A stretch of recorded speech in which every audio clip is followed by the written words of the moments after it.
An elderly woman waited every day at the bus stop for her missing son, but one morning, a man arrived holding something she never expected. Before we continue, don't forget to subscribe to the channel, like the video, and comment where in the world you're watching from. Let's go. Martha Wilson woke before her alarm had a chance to ring. At 82, she needed less sleep than she once did, though her body demanded more rest. The pale blue digits on her bedside clock read 4:47 a.m. Perfect timing. She had her routine down to the minute. Swinging her legs over the edge of the bed, Martha felt the familiar ache in her joints. A dull pain that had become such a constant companion, she barely acknowledged it anymore. The floorboards creaked beneath her slippered feet as she made her way to the bathroom mirror. The face that greeted her was lined with 7 years of waiting, 7 years of hope, 7 years of refusing to believe what everyone else had accepted as fact. Today, she whispered to her reflection, her voice carrying the slight tremor of age. Today could be the day David comes home. She'd said those same words 2,557 times before. Martha carefully applied a light touch of lipstick, coral, David's favorite color, on her, and pinned her thinning white hair into a neat bun. From the small jewelry box on her dresser, she selected a pair of modest pearl earrings, a gift from her late husband. The final touch was the most important. From the hook by her bedroom door, Martha took the faded green scarf. Once vibrant as spring leaves, it had dulled over years of daily wear, but she wouldn't dream of replacing it. David had given it to her with his first summer job paycheck when he was 16. "It matches your eyes, Mom," he'd said. She wrapped it around her neck with reverent care. Martha packed her weathered leather handbag with the day's essentials, a thermos of tea, 2 ham sandwiches wrapped in wax paper, her ancient flip phone with its perpetually low battery, a paperback novel she never quite managed to read, and her wallet, containing exactly $23. Lastly, she slipped the worn photograph from its frame on her nightstand. David's high school graduation portrait, his easy smile, so like his father's. She tucked it into the side pocket of her bag where she could easily reach it. The medallion. She nearly forgot St. Christopher's medallion, the one David always wore for protection. Martha frowned, pausing in the middle of her living room. Where had she put it? She'd been certain she'd placed it on her dresser last night, planning to bring it today. David would want it back when he returned. She'd promised to keep it safe for him. After a fruitless 5-minute search, Martha abandoned the effort with a sigh. "I'll find it tomorrow," she promised herself, though a nagging worry tugged at her. These little lapses of memory had been happening more frequently lately. The morning air held a crisp chill as Martha stepped out her front door at precisely 5:30 a.m. The street lights still glowed in the pre-dawn darkness, casting long shadows across the sidewalk of Maple Avenue. 3 blocks to Elm Street. She knew every crack in the concrete, every uneven spot where tree roots had pushed through. "Morning, Mrs. Wilson," called Joey, the newspaper delivery boy, pedaling past on his bicycle. He no longer asked if today was the day she expected her son. Everyone in Pinecrest knew Martha Wilson's story. "Good morning, Joseph," she replied with dignity. "It's going to be a beautiful day." By the time Martha reached the bus stop on Elm Street, the eastern sky had begun to lighten to a pale gray. The green bench, her bench, sat empty as always, waiting for her as faithfully as she waited for David. First, she brushed away the previous night's fallen leaves with a small whisk broom she kept in her bag. Then she wiped the seat with a handkerchief, though it wasn't particularly dirty. Ritual mattered. Order mattered. Preparation mattered. Martha settled herself in the center of the bench, placed her handbag beside her, and arranged her coat to minimize wrinkles. She removed David's photograph and propped it against her purse where passers-by could see it. Sometimes people recognized him or claimed to. Each sighting fed the ember of hope she guarded so carefully. At 6:15 a.m. precisely, the first bus of the day rumbled down Elm Street. Martha knew every driver on every route, their schedules, their habits. This first morning bus was Thomas Thompson's route. The bus squealed to a halt, its doors folding open with a hydraulic sigh. Mr. Thompson's round face appeared, creased with the same gentle concern it showed every morning. "Morning, Mrs. Wilson," he called down. "Beautiful sunrise coming. Sure I can't give you a lift somewhere today?" "Good morning, Mr. Thompson," Martha replied with practiced patience. "I'm not going anywhere. I'm waiting for my son." He nodded, having expected no different answer. "Got you a coffee. Milk, 2 sugars." He extended a paper cup toward her. Martha shook her head. "Very kind, but I've brought my tea, thank you." Mr. Thompson's smile didn't falter. "Maybe tomorrow, then." The doors closed and the bus pulled away, leaving Martha alone again with the photograph of her son. As the morning progressed, Pinecrest awakened around her. Commuters hurried past, most barely glancing her way. Martha was as much a fixture of Elm Street as the old oak tree that provided shade in summer. At 7:30, Ellen Bradshaw, a neighbor from Martha Street, approached the bench. Without a word, she placed a brown paper bag beside Martha. Inside would be a sandwich, as there had been every Tuesday and Thursday for the past 3 years. "Thank you, Ellen," Martha said with quiet dignity. "You're very kind." "It's nothing, Martha. Just a sandwich." Ellen hesitated. "Jessica called me yesterday. She's worried about you." Martha's expression hardened slightly. "My daughter worries too much. I'm perfectly fine." Ellen nodded, not pushing further. "Have a good day, Martha," she said before continuing on her way. A school bus rumbled past, windows filled with young faces. Martha watched it go, memories washing over her. David at 7, his front teeth missing, waving frantically from a similar bus window. David at 12, too cool to acknowledge his mother at the bus stop.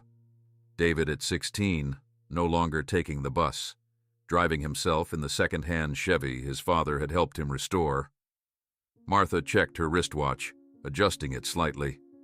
The ancient timepiece had been her husband's, too large for her wrist, but comforting in its steady ticking. 8:15 a.m. David had always been an early riser. If he returned today, it would likely be soon. Her phone buzzed in her purse. Martha checked the screen. Jessica calling. She pressed the ignore button. Her daughter meant well, but their conversations inevitably led to arguments about Martha's unhealthy obsession and living in denial. Today was going to be special. She could feel it. She didn't need Jessica's concerned voice dampening her hope. The morning wore on. Martha occasionally nodded to familiar faces. Some stopped to exchange pleasantries, carefully avoiding mentioning David directly. Others walked past quickly, eyes averted from the elderly woman with the photograph. Just before noon, Dr. Reynolds passed by on his way to the medical center 2 blocks down. He slowed, then stopped. "Mrs. Wilson, good morning." His voice carried the careful gentleness used for potentially fragile patients. "I've been hoping to run into you. We still need to reschedule that checkup you missed last month." Martha smiled politely. "Of course, Dr. Reynolds. Perhaps next week. I'm rather occupied at present." "You're looking a bit pale. Are you taking those supplements I prescribed?" Before Martha could answer, her mind briefly clouded. The doctor's face seemed to shift, transforming momentarily into Mr. Hoffman, David's high school chemistry teacher. "David always excelled in your class," she said. "You predicted he'd make a fine engineer someday." Dr. Reynolds's brow furrowed. "Mrs. Wilson, I'm Dr. Reynolds, your physician." Martha blinked, and the doctor's face snapped back into focus. "Of course you are. How silly of me," she said, covering her confusion with a slight laugh. "Senior moment, they call it these days."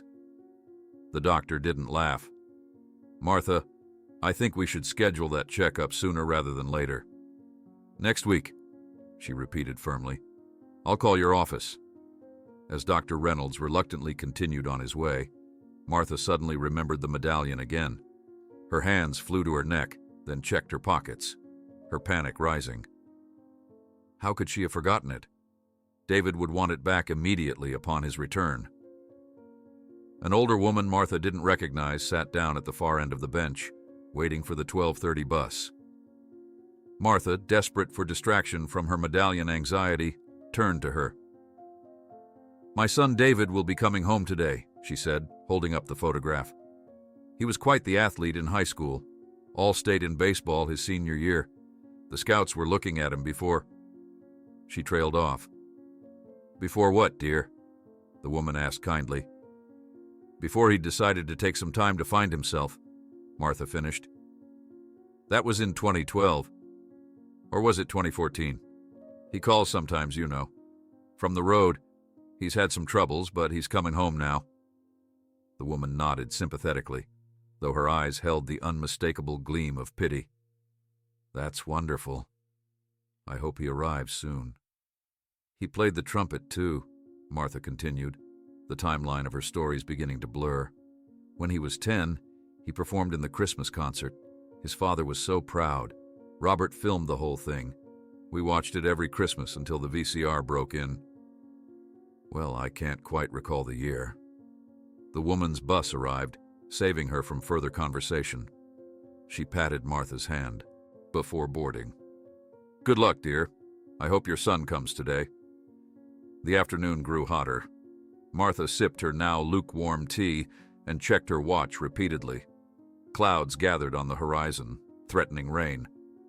Still, she remained, her posture gradually slouching as fatigue set in. By 4:00 p.m., heavy drops began to fall. Martha opened her compact umbrella, holding it at an angle to protect David's photograph from the rain. She'd weathered countless storms at this bus stop. A little summer shower wouldn't drive her away. The rain intensified, thunder rumbling in the distance. Commuters hurried past with raised newspapers and briefcases over their heads.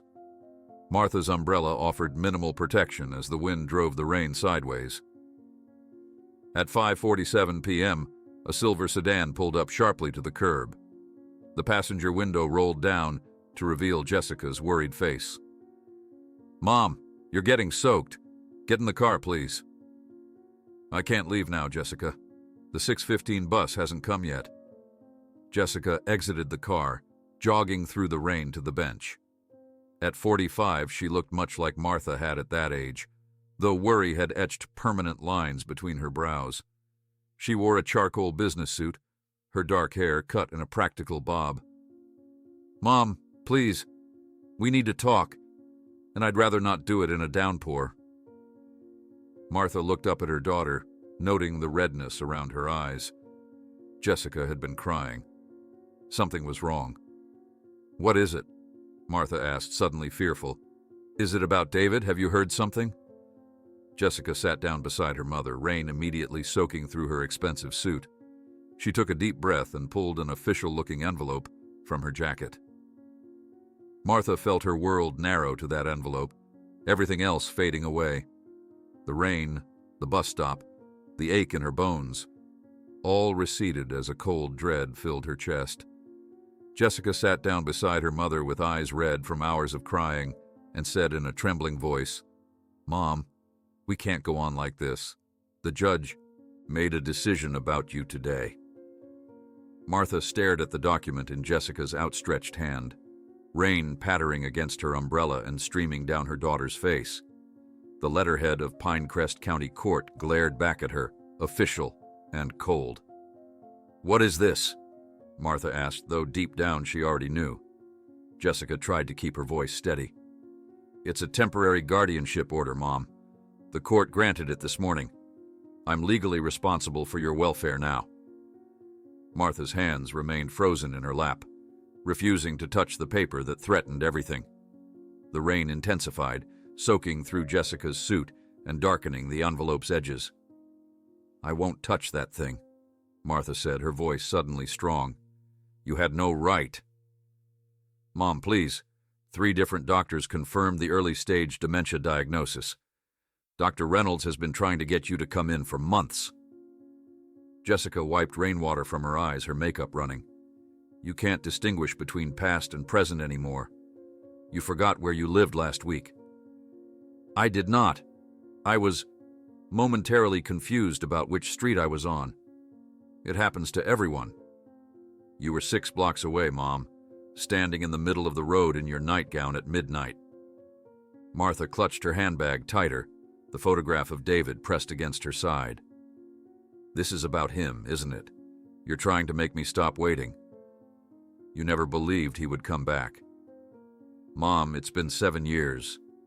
Jessica's voice cracked. 7 years of you sitting at this bus stop every day, rain or shine. It's not healthy. It's not normal. Martha stood abruptly, her umbrella tilting and sending a cascade of water onto Jessica's shoulder. You want to lock me away to get rid of me, just like you did with your brother. What? I never... You drove him away with your judgments and your perfect life. He couldn't measure up to your standards, so you pushed him until he left.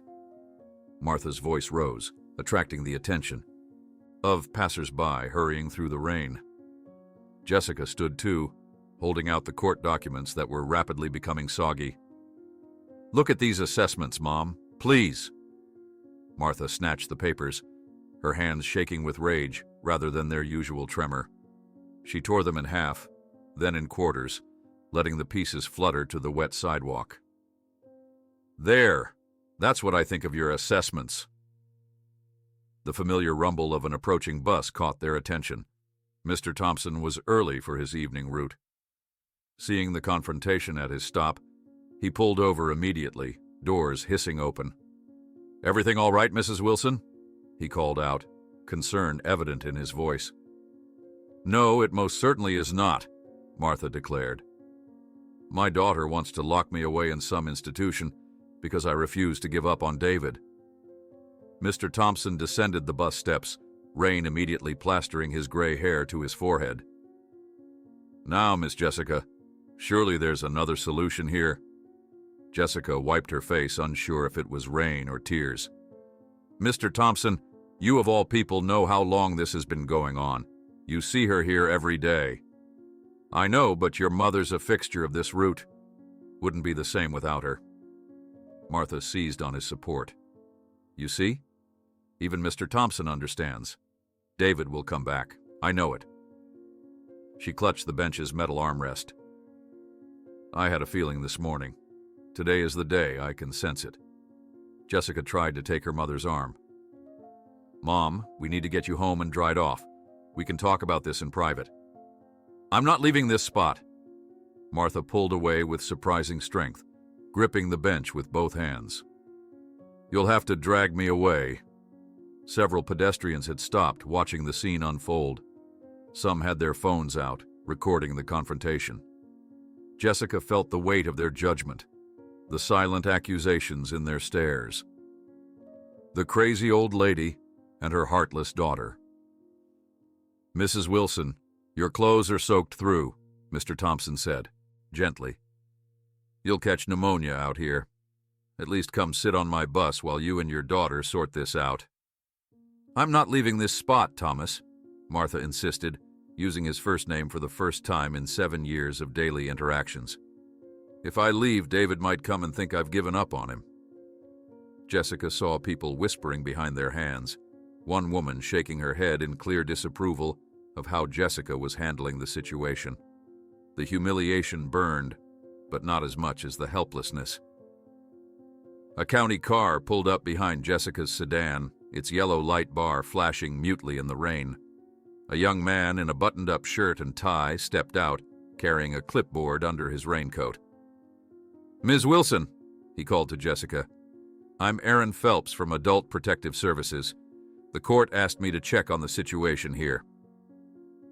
Martha's demeanor changed instantly upon seeing the young man.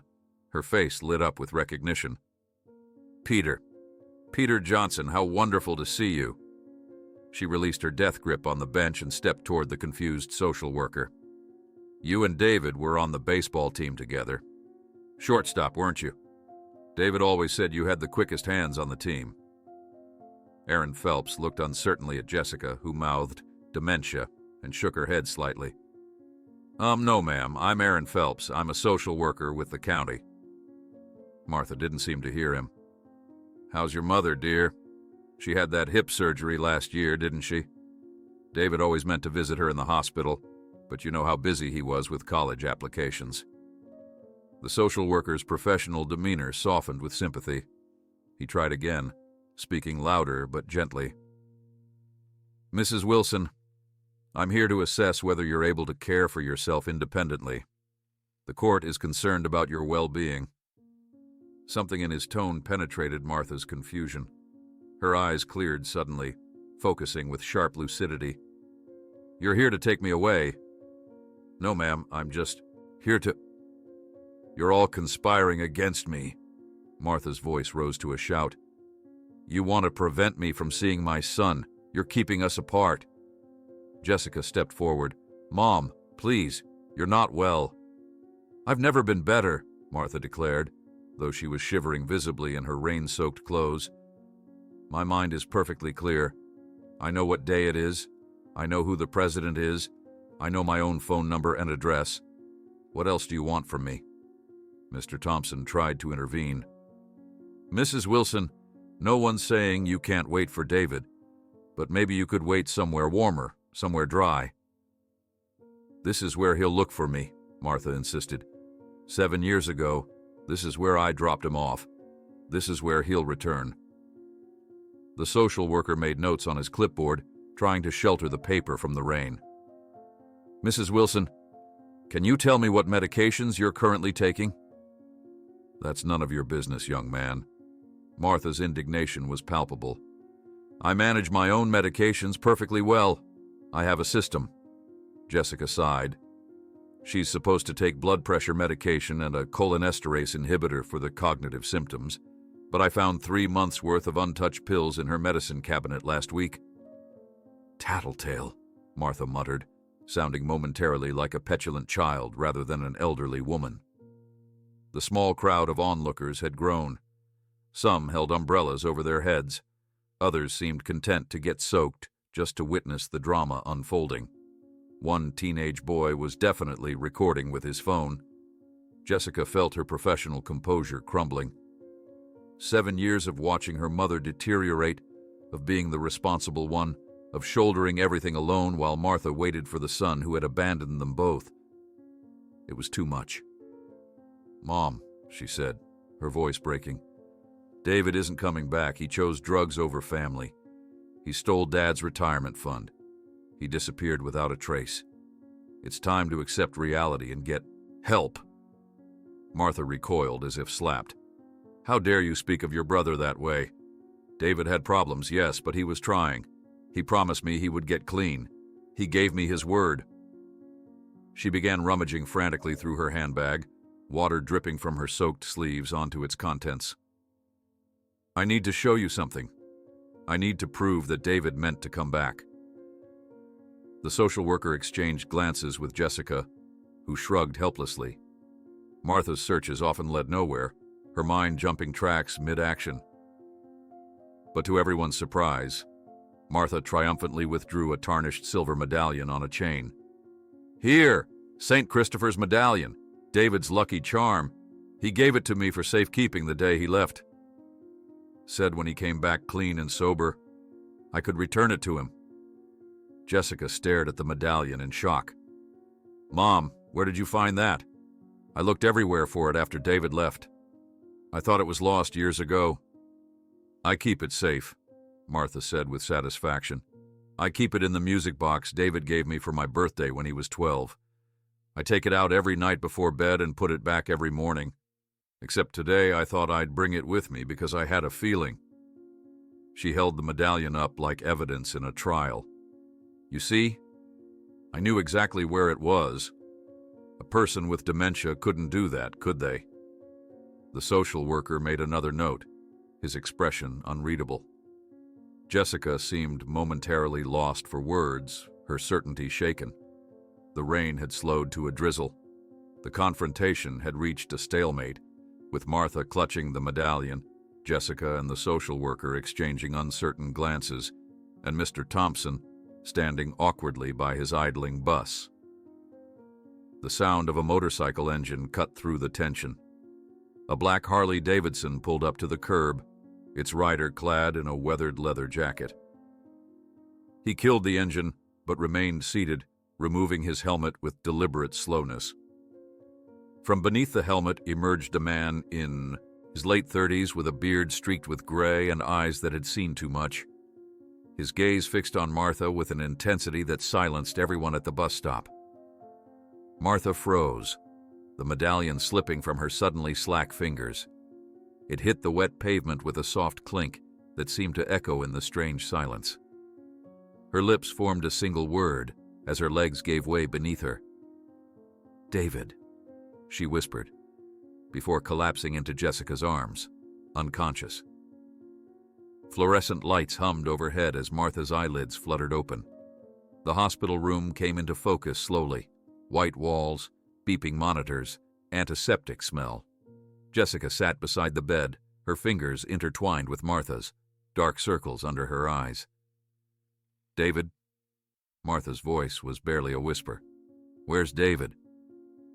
Jessica's expression tightened. "Mom, it wasn't David.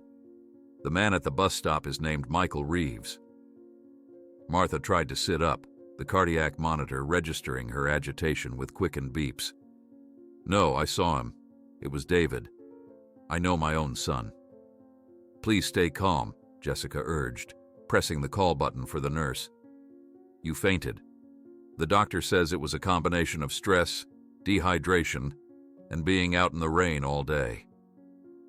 Martha's gaze darted around the room, as if her son might be hiding in a corner. "Where is he? The man on the motorcycle. I need to see him."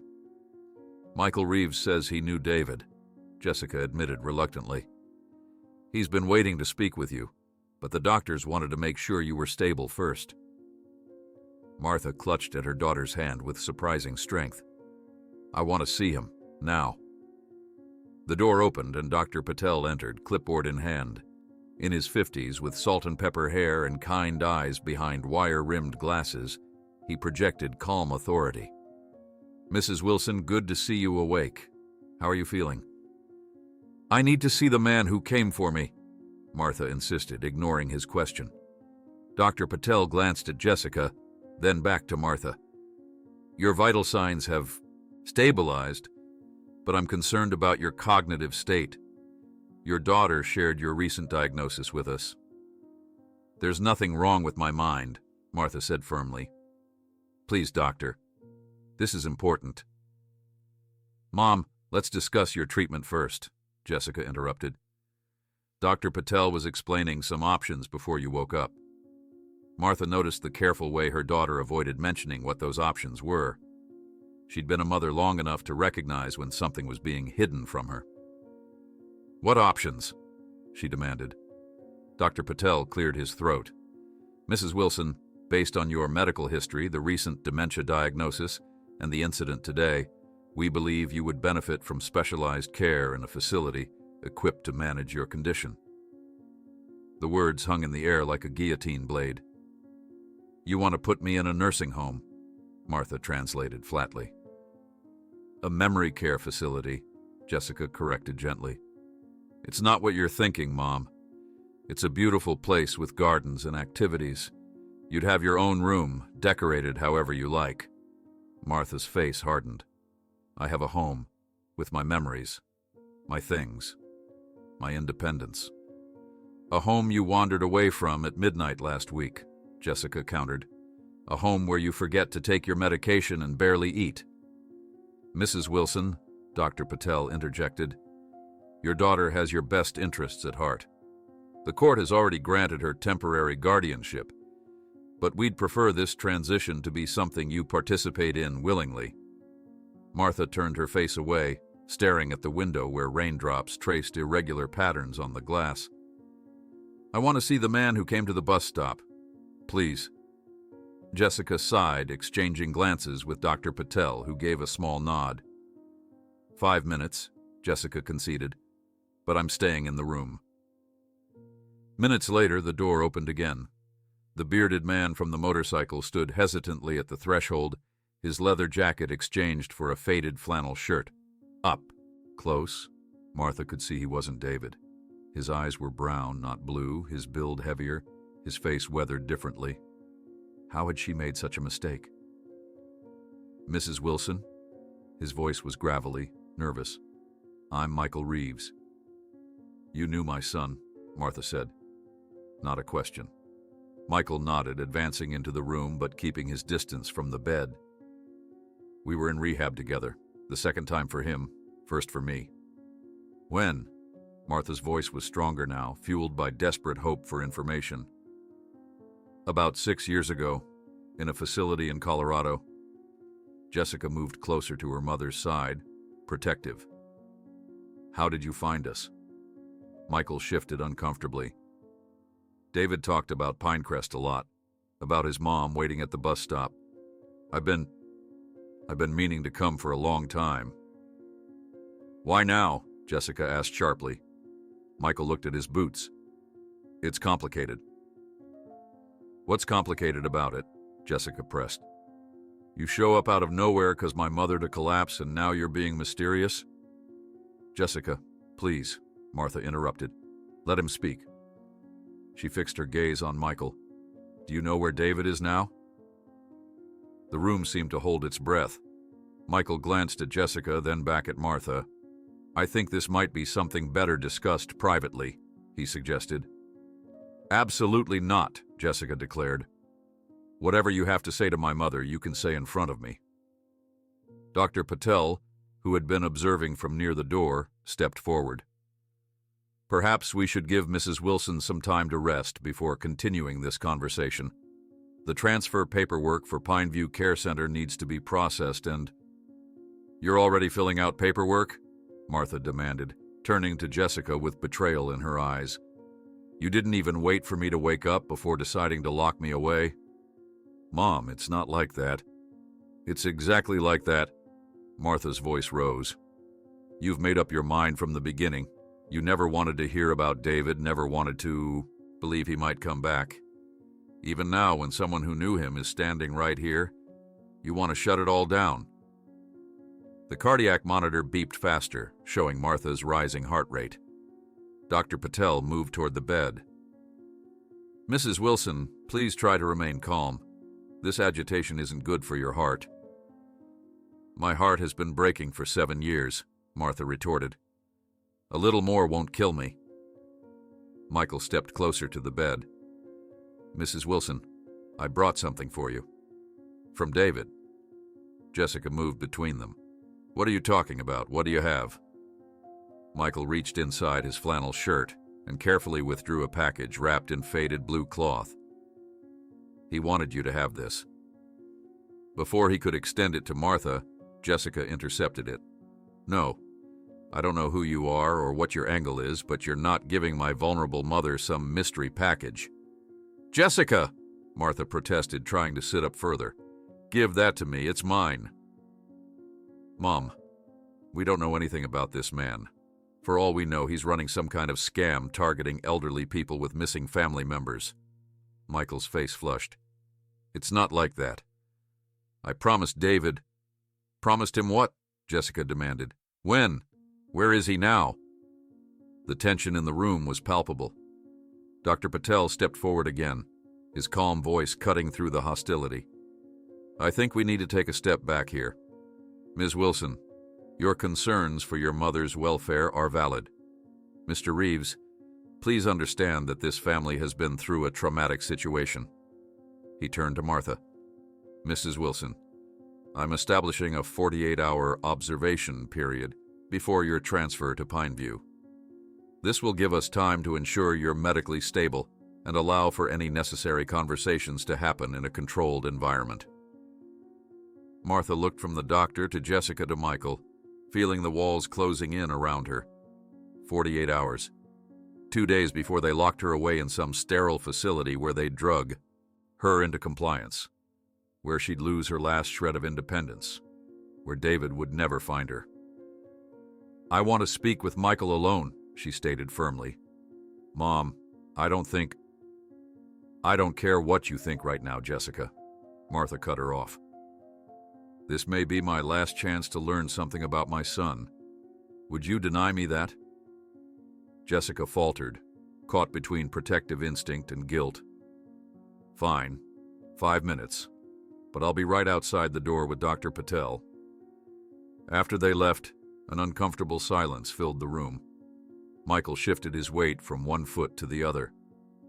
I'm sorry for the drama, Martha finally said. My daughter means well. Michael nodded. She's trying to protect you, I get it. Now, please, Martha continued, tell me about David.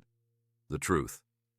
Michael pulled the visitor's chair closer to the bed and sat down, his large frame making the plastic chair seem too small.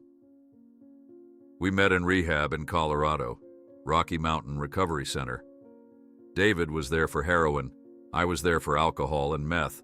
We were roommates for 3 months. How was he? Martha asked, hungry for details of her son's life. Struggling, but trying. Really trying. He talked about you all the time, how he'd let you down, how he was going to get clean and come back to Pinecrest. He kept a picture of you by his bed. Tears welled in Martha's eyes. He had a plan to come home? Michael nodded. That was always the goal. Get clean, stay clean, make amends. But something happened, Martha said, reading the hesitation in his face. Before Michael could answer, the door opened, and Jessica returned. Time's up. Dr. Patel needs to do his rounds, and Mom needs to rest. Michael stood reluctantly. I'll come back tomorrow if that's okay, Mrs. Wilson. Please do, Martha replied. And bring the package. Whatever it is, I want to see it.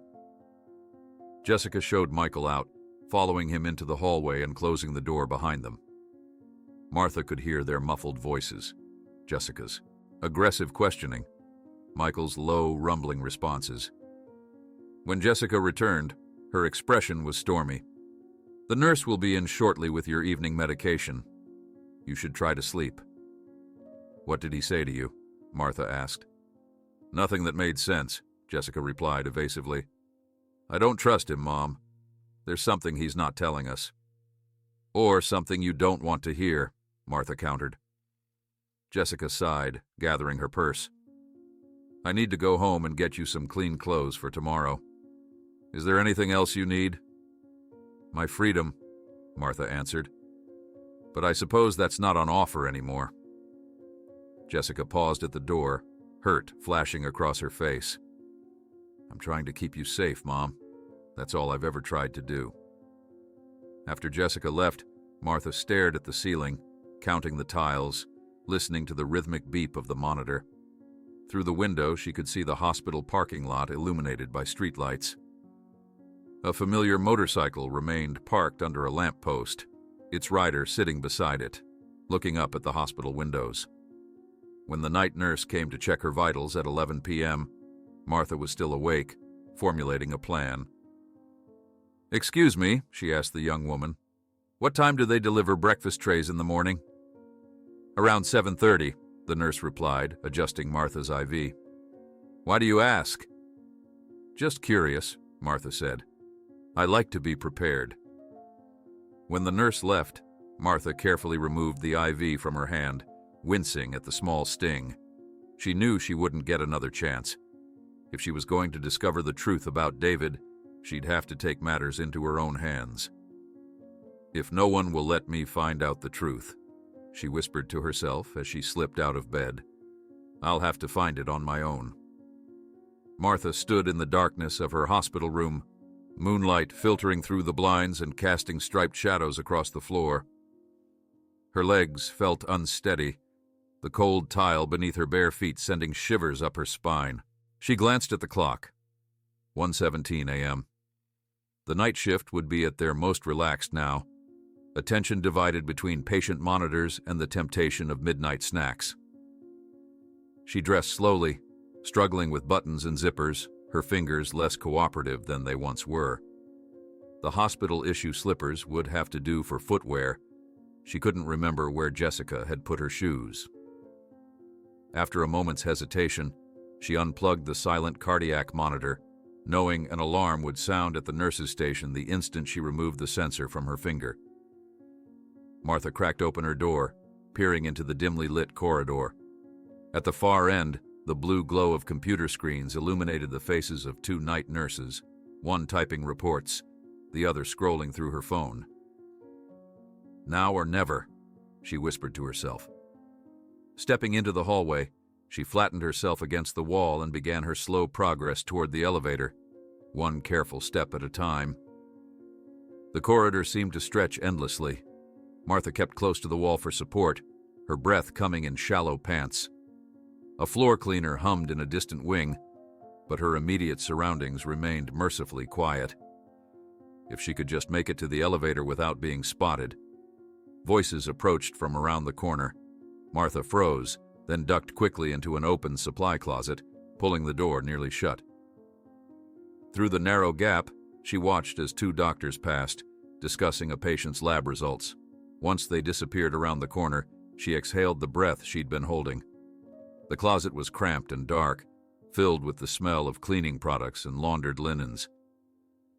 Martha turned to exit, but confusion suddenly clouded her mind. Which way had she been going? Left or right? The wing with the elevators. Was it east or west? "Think, Martha," she muttered to herself. "You came from room 312. The elevators are..." But the numbers and directions swam in her mind, momentarily refusing to resolve into anything coherent. She stepped back into the hallway, choosing a direction that felt right. After several yards, she recognized nothing familiar. Panic fluttered in her chest. How had she gotten so turned around in a simple hospital corridor? A sign ahead pointed to the elevators. Relief washed over her as she shuffled toward it, reaching the bank of 3 elevator doors. She pressed the button, the illuminated down arrow a beacon of hope. But when the doors slid open, Martha hesitated. Which floor was the exit? She pressed the lobby button, only to watch in dismay as multiple additional buttons lit up. Someone had already pressed several floors. No, she muttered, stabbing at the buttons again, trying to cancel the unwanted stops. Instead, she inadvertently triggered the elevator's alarm, a shrill, persistent sound that echoed in the small space. Martha backed out of the elevator, heart pounding. The alarm continued, drawing attention from the nurse's station. She heard voices, footsteps. In desperation, she spotted the door to the stairwell and pushed through it. The staircase stretched downward, each step a dangerous obstacle for her arthritic knees. Martha grasped the handrail with both hands and began her descent, one cautious step at a time. The sterile glare of emergency lighting made the stairs seem endless. Just one floor, she promised herself. Just make it down one floor. Halfway down the first flight, Martha's slipper caught on the edge of a step. She felt herself pitching forward, arms windmilling uselessly. With a cry of alarm, she tumbled down several stairs before managing to grab the railing, wrenching her shoulder painfully. The impact forced the air from her lungs. Martha lay crumpled on the landing, pain radiating through her hip and shoulder. Above her, the door burst open. "Mrs. Wilson!" A young orderly rushed down to her. "She's here, I found her in the stairwell." More footsteps followed as nurses arrived. Gentle hands lifted her. Voices murmured reassurances mixed with mild rebukes. Through her haze of pain and disappointment, Martha caught fragments of their conversation. Could have broken her hip. Call her daughter. Increased supervision. They carried her back to her room, a procession of efficient care and professional concern. The night doctor examined her, pronouncing no serious injuries but ordering pain medication that Martha knew would cloud her mind further. As they settled her back into bed, reconnecting the cardiac monitor and adjusting her IV, Martha turned her face toward the window. There, in the parking lot below, illuminated by the harsh glow of a streetlight, stood Michael. He was looking up at the hospital at her window, his motorcycle parked beside him. "He knows," she whispered to herself. He knows I'm trying to find out the truth." The nurse misunderstood her murmur. "Yes, Mrs. Wilson. Everyone knows you took a little unauthorized stroll. Try to rest now. The medication will help with the pain." Martha didn't correct her. She closed her eyes, feigning compliance, but her mind raced with determination. There would be another chance. There had to be. Morning arrived with the clatter of breakfast trays and the bustle of shift change. Martha had slept fitfully, dreams of David intermingling with nightmares of being imprisoned in a facility where no one knew her name. She woke to find Jessica arranging fresh clothes on the visitor's chair. "Good morning, Mom," Jessica said, her tone carefully neutral. "The nurses told me about your adventure last night." Martha set her jaw stubbornly. "I needed some exercise." Jessica sighed. "The stairwell at 1 a.m. You could have been seriously hurt." "I'm fine. A few bruises, that's all." Martha pushed herself up to a sitting position, wincing slightly at the soreness in her shoulder. "What time is Michael coming today?" Jessica's expression hardened. "He's not. I called him this morning and told him not to come back. This situation is upsetting enough without some stranger stirring up painful memories." "You had no right." Martha's voice rose. "He has information about David, things we need to know." "Mom, please." Jessica sat on the edge of the bed. "Dr. Patel says your transfer to Pineview will be tomorrow morning. Let's focus on making that transition as smooth as possible. I've already packed some of your favorite things from home." Martha stared at her daughter, then deliberately softened her expression. Years of motherhood had taught her that open defiance rarely succeeded where subtle manipulation might. If Jessica believed she had accepted her fate, perhaps she would let down her guard. "You're right," Martha said, her voice carefully modulated to sound resigned. "I've been so stubborn. It's just hard to let go." Jessica's surprise was evident. "Really? You're okay with the move to Pineview?" Martha nodded, tears gathering in her eyes. "I'm scared, but I understand it's for the best. You're just trying to take care of me like I took care of you." Jessica's shoulders relaxed visibly, relief washing over her features. "Oh, Mom, yes, exactly. And Pineview is beautiful, truly. They have gardens and music therapy and—" "I know, dear. You've told me." Martha patted her daughter's hand. "I just need to accept that things change." Jessica squeezed her mother's fingers, smiling through sudden tears. "I'm so glad you understand. This has been so hard, making these decisions alone." Martha allowed herself to be helped to the bathroom, then dressed in the clothes Jessica had brought. Comfortable slacks and a soft cardigan in her favorite shade of blue. She ate her breakfast without complaint, took her medications dutifully, and nodded agreeably as Jessica explained the admissions process at Pineview. "I need to get to the office for a few hours," Jessica said eventually, checking her watch. "Will you be okay here by yourself? Dr. Patel will be in later to check on you." "Of course. Dear, I think I'll just rest and read the magazine you brought." Martha smiled placidly. "Maybe look at the brochure for Pineview again." Jessica kissed her forehead. "I'll be back this afternoon. Try not to worry about anything." After Jessica left, Martha waited exactly 17 minutes by the clock on the wall. Then she pressed the call button. A young nurse with a cheerful ponytail appeared. "Yes, Mrs. Wilson. Do you need something?" "I was wondering," Martha began, her voice fragile but hopeful, "if I might sit in the garden for a little while. My daughter mentioned it was lovely, and since I'll be transferring to Pineview tomorrow." The nurse hesitated. "I'm not sure. After last night's incident—" "Oh, I wouldn't go alone," Martha assured her. "I thought perhaps someone could take me down in a wheelchair, just for a few minutes of fresh air." She smiled wistfully. "My daughter just authorized it before she left." The nurse's resistance wavered. "Well, I suppose a short visit wouldn't hurt if you're in a wheelchair. Let me check with charge first." 10 minutes later, Martha found herself being wheeled through the hospital's garden courtyard, a blanket tucked around her legs, despite the mild temperature. The garden was small but well maintained, with benches placed along winding paths and bright flowers blooming in carefully tended beds. "This spot looks nice," Martha said, pointing to a bench beside a flowering dogwood tree. "Could I sit there for a moment? The sun feels so good." The nurse checked her watch. "Just for a minute. I need to get back to distribute medications." Once settled on the bench, Martha smiled gratefully. "Thank you, dear. I'll be fine right here." "I'll be back in just a few minutes," the nurse promised, hurrying back toward the hospital entrance. The instant the nurse disappeared inside, Martha straightened, her eyes scanning the garden. Her heart leapt when Michael emerged from behind a large ornamental bush, approaching cautiously. "Mrs. Wilson," he said quietly, "I got your message."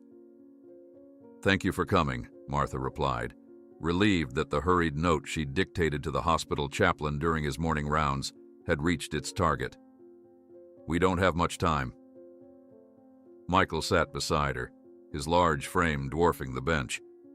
"Your daughter was pretty clear that I should stay away." "My daughter doesn't get to decide who I talk to." Martha turned to face him fully. "Not yet. Anyway, now please, I need the truth. Where is my son?" Michael's weathered face creased with pain.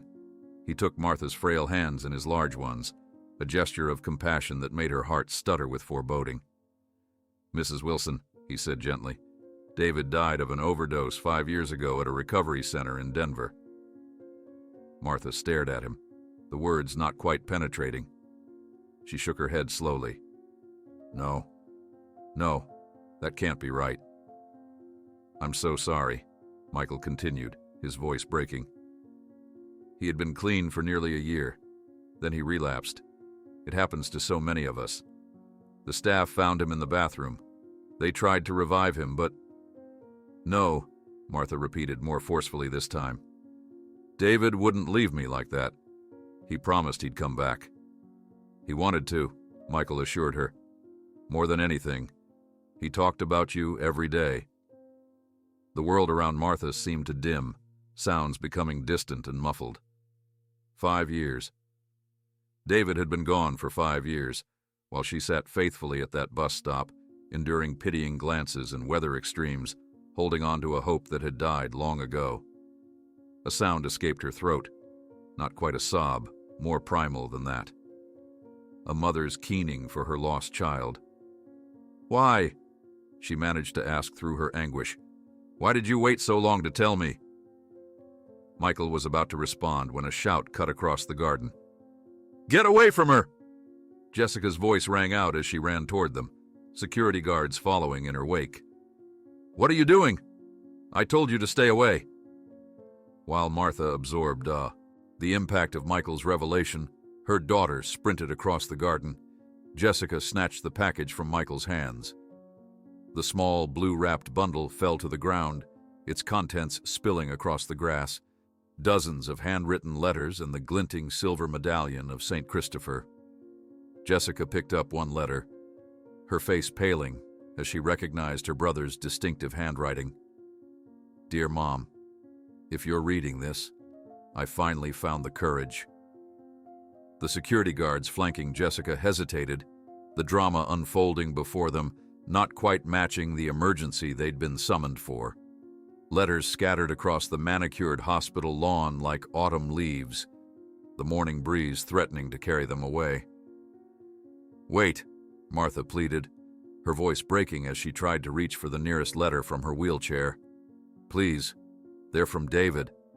They're all I have left of him." Jessica stood frozen, the letter in her hand trembling visibly. Her eyes scanned the first few lines again and again, as if hoping the words might rearrange themselves into something less devastating. This is really David's handwriting," she whispered, more to herself than anyone else. Michael knelt to gather the fallen letters, carefully collecting each one as if they were precious artifacts. "He wrote them during his last months in recovery. Said he was working through his amends. That's step 9 in the program. He looked up at Jessica. He wanted his mom to have them, but he never found the courage to send them himself. The security guards exchanged uncomfortable glances, clearly unsure whether to intervene in what had become a family matter rather than a security threat. "Ms. Wilson," one of them ventured, "do you still need our assistance?" Jessica waved them away distractedly, her attention fixed on the letter in her hand. "No, thank you, we're fine." As the guards retreated, Martha stretched her arms toward the collected letters that Michael now held. "Please," she said, her voice suddenly stronger. "I've waited 7 years, I won't wait another minute." Back in Martha's hospital room, an uneasy truce had formed. Michael sat in the corner chair while Jessica arranged the letters in chronological order, her accountant's mind automatically organizing, even in emotional chaos. Martha sat propped up in bed, watching her daughter's every move with the intensity of a hawk. Dr. Patel entered, his expression concerned as he took in the tableau. "Mrs. Wilson, your heart rate has been elevated for the past hour. The nurses are quite worried." "I'm fine," Martha insisted. "My son has sent me letters from beyond the grave. A little heart palpitation seems appropriate, don't you think?" The doctor's eyes widened slightly at her bluntness. "I understand this is an emotional time, but I must caution against too much stress at once. Perhaps reading these gradually over several days." "No." Martha's tone left no room for argument. "I've lost too much time already." Dr. Patel looked to Jessica for support, but she merely shrugged helplessly, her own emotional equilibrium clearly shattered. "Very well," he conceded. "But I'll have a nurse check on you regularly, and I insist you take breaks between letters." After the doctor left, Martha held out her hand. "The first one, please." Jessica hesitated. "Mom, maybe Dr. Patel is right. This is a lot to process all at once." "Jessica," Martha said, her voice steady despite the tears gathering in her eyes. "I have sat at that bus stop through blizzards and heat waves, through ridicule and pity, through every weather, both natural and social. I've earned the right to hear my son's words now." With reluctant compliance, Jessica handed over the first letter, dated 6 years ago. Martha cleared her throat and began to read aloud. "Dear Mom, I don't know if I'll ever have the courage to send this, but they say writing letters helps, even if they're never delivered. It's been a year since I left Pinecrest, and not a day goes by that I don't think about you waiting at that bus stop. I'm sorry I'm not strong enough to come home yet. The program is helping, but I'm still fighting demons every day." Martha's voice gained strength as she read, as if David's words were infusing her with his presence. She described the facility in Colorado, his struggles with withdrawal, the friends he'd made in recovery, and his hopes for a future where he could make amends. As she finished the first letter, Martha closed her eyes briefly, absorbing her son's words. When she opened them again, she seemed transported to another time. "He loved fishing with his father," she said suddenly. "Robert would take him to Clearwater Lake every summer. David caught his first bass when he was just 7. Jessica smiled softly at the memory. "I remember. Dad was so proud he took pictures of that fish from every angle." Michael leaned forward. "David told that story at group therapy once. Said it was one of his happiest memories." Martha nodded, her eyes bright with unshed tears, then reached for the next letter. This one detailed David's first relapse, his shame and self-loathing, and his renewed determination to get clean. Letter after letter revealed David's journey, his small victories, devastating setbacks, and gradual progress toward sobriety. Martha read each one without stopping, occasionally pausing only to sip water when her voice grew hoarse. During the fourth letter, Martha suddenly looked up at Michael with confusion clouding her eyes. "Will David be visiting soon? You could bring him with you next time." Jessica and Michael exchanged alarmed glances. "Mom," Jessica said gently, Remember what Michael told us? David passed away 5 years ago. Martha blinked rapidly, momentary confusion giving way to crushing remembrance. Yes, of course, I'm sorry. Just a moment of wishful thinking. As Martha continued reading, Jessica slipped outside to speak with Dr. Patel. When she returned, her expression was torn between hope and skepticism. Dr. Patel has an interesting theory, she told her mother. He thinks your memory issues might be less related to dementia and more connected to unprocessed trauma. He says sometimes the mind protects itself by creating, well, alternative realities that are easier to bear. Martha looked up from the letter in her hands. Are you saying I'm not losing my mind? That all this time I've just been... what? In denial? It's more complicated than that, Jessica explained. But he thinks with proper therapy focused on grief and trauma, your cognitive function might substantially improve. So I might not need the nursing home? Hope flared briefly in Martha's eyes.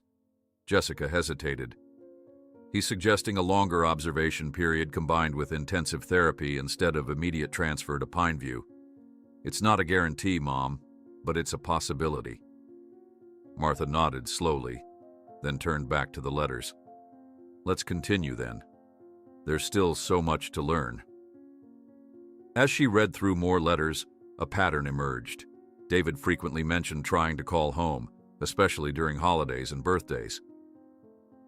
I called on Thanksgiving, one letter read, but Jessica said you were resting. I didn't want to disturb you, so I didn't leave a message. Maybe next time I'll have the courage to actually speak to you. Jessica shifted uncomfortably in her chair. Martha looked up, eyes narrowing. Did David call? She asked directly. Jessica swallowed hard. Yes, a few times in the first couple years. And you never told me? Martha's voice was dangerously quiet. I was trying to protect you, Jessica defended. He always sounded high or desperate for money. I didn't want him to hurt you all over again. Martha continued reading, but the atmosphere in the room had grown tense. Each mentioned phone call was another betrayal revealed, another missed opportunity to reconnect with her son before his death. When she reached a letter from 3 years ago, Martha suddenly gasped, her hand flying to her mouth. What is it? Jessica asked. Martha read aloud, her voice shaking. I called on your birthday last week. Jessica said you'd gone out to get a cake. I pictured you celebrating with friends, maybe even laughing. It helped knowing you weren't just sitting alone, waiting for me. She looked up at Jessica, betrayal etched across her face. I never went for cake. I spent my entire birthday at the bus stop, from sunrise to sunset. You told him I was out celebrating? Jessica paled. Mom, You lied to him. Martha's voice rose. You kept us apart. All those calls, that could have been our chance to reconcile before he died. He was an addict, Jessica shot back, her own composure finally breaking. Every time he called, it was the same pattern. He'd sound better, make promises, then disappear for months. He broke your heart over and over again. That wasn't your decision to make, Martha cried out, tears streaming down her face now. You had no right to intercept his calls, to decide for me whether I should speak to my own son. Michael stood awkwardly, clearly uncomfortable witnessing this family confrontation. Maybe I should step outside for a bit. Neither woman acknowledged him, locked as they were in their mutual pain. I was the one who stayed, Jessica said, her voice breaking.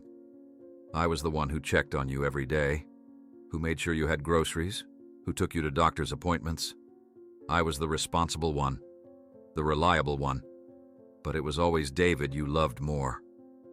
Martha shook her head vehemently. That's not true. I loved you both, differently but equally.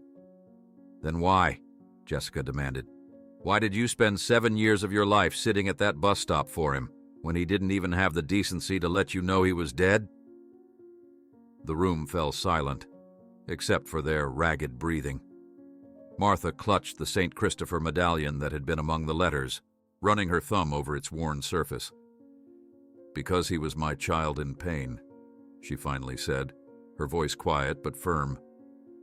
"Just as you are my child in pain right now." Dr. Patel knocked softly before entering the room. "I hope I'm not interrupting, but I wanted to check on Mrs. Wilson." He glanced at the monitors, noting her elevated vital signs.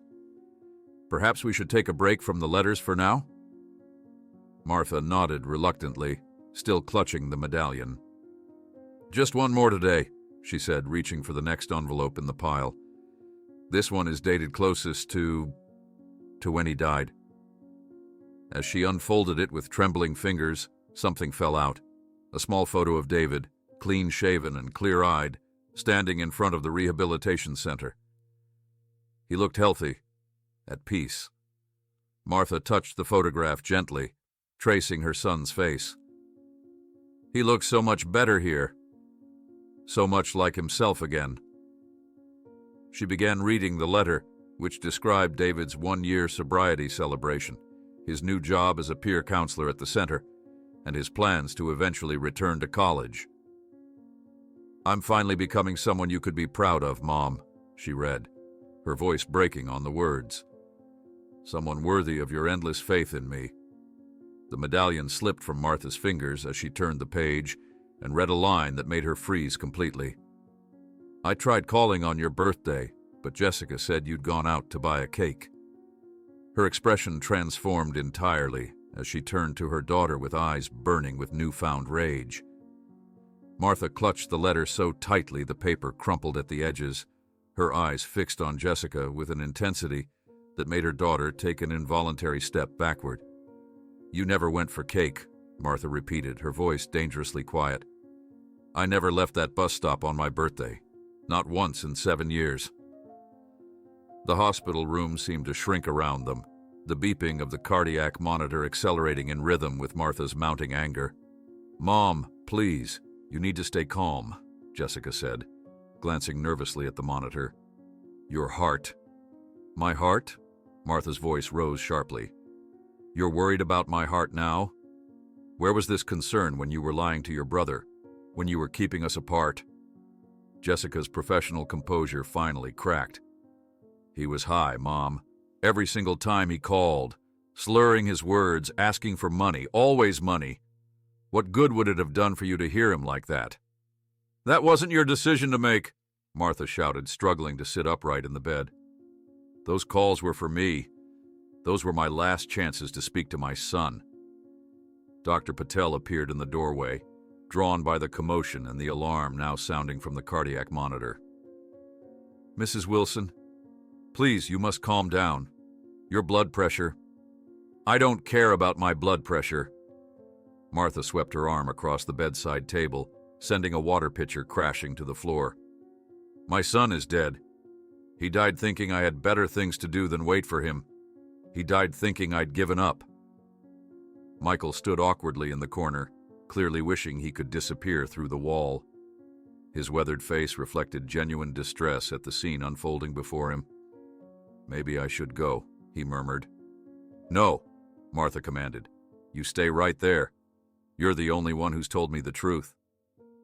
Jessica's face flushed with hurt and anger. "That's not fair, Mom.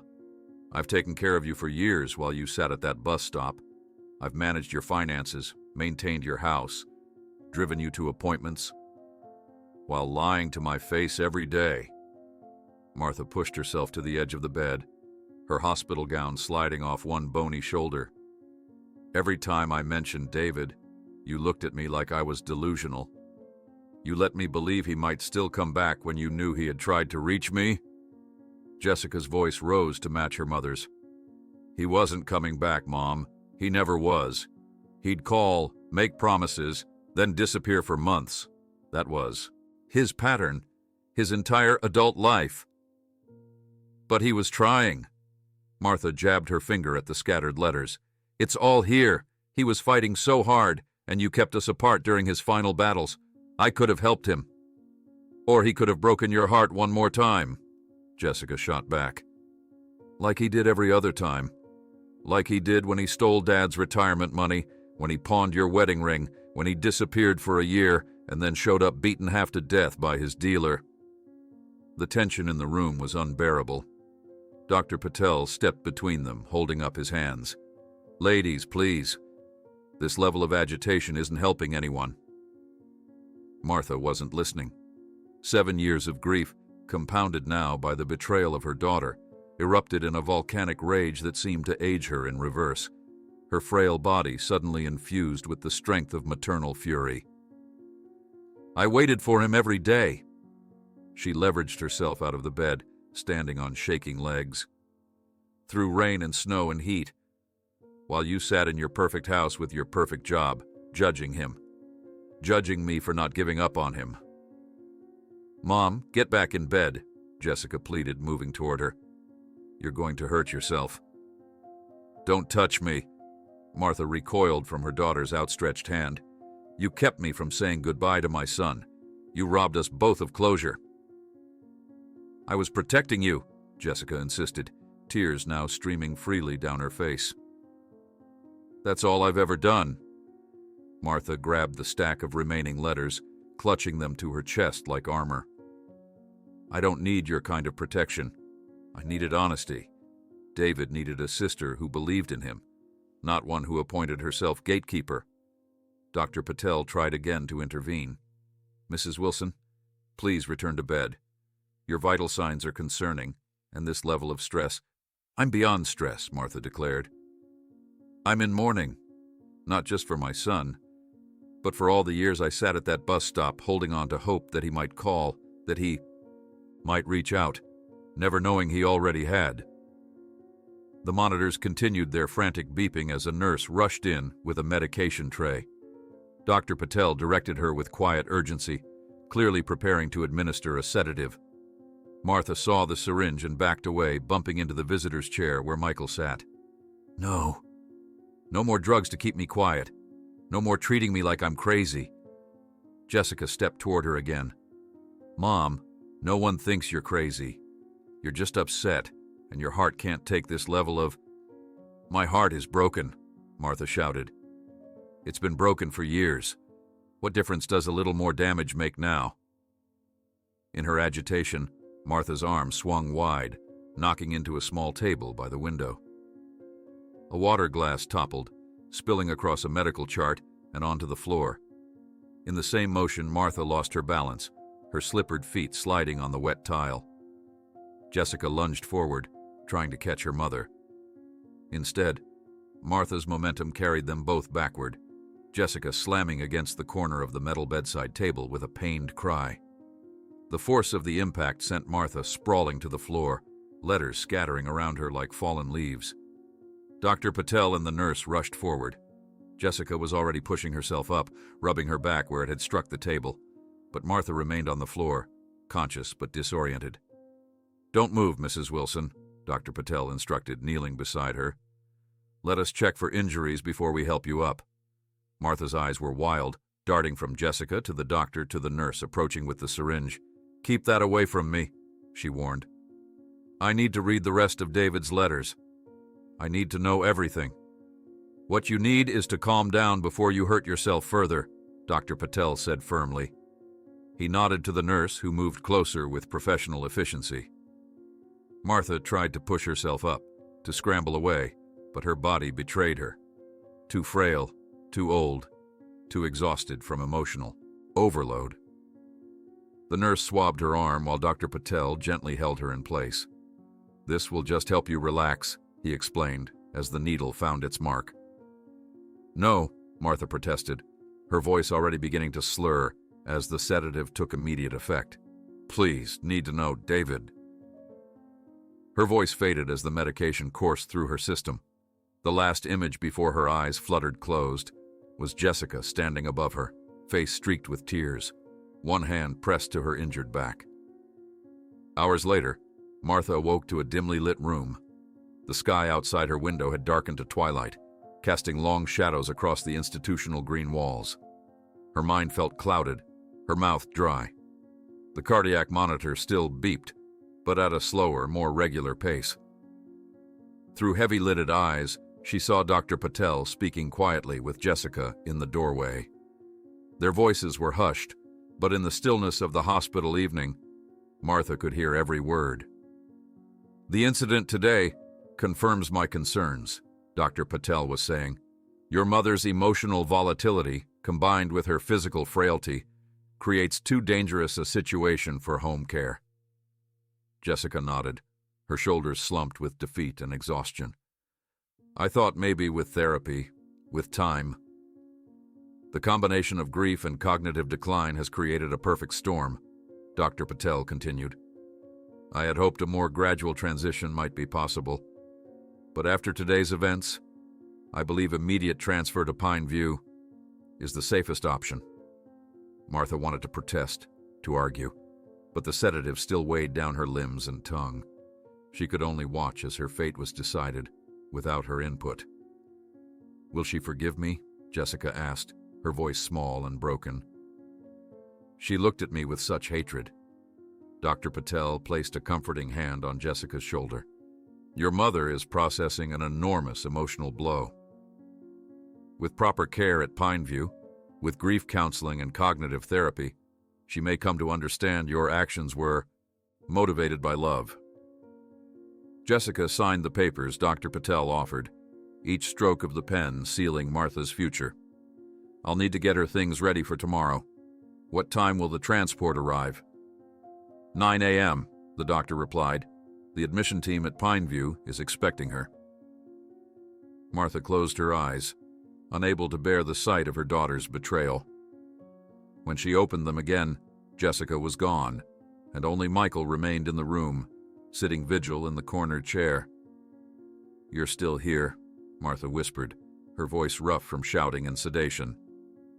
"Promised I would be," he replied simply. "Figured you shouldn't be alone tonight."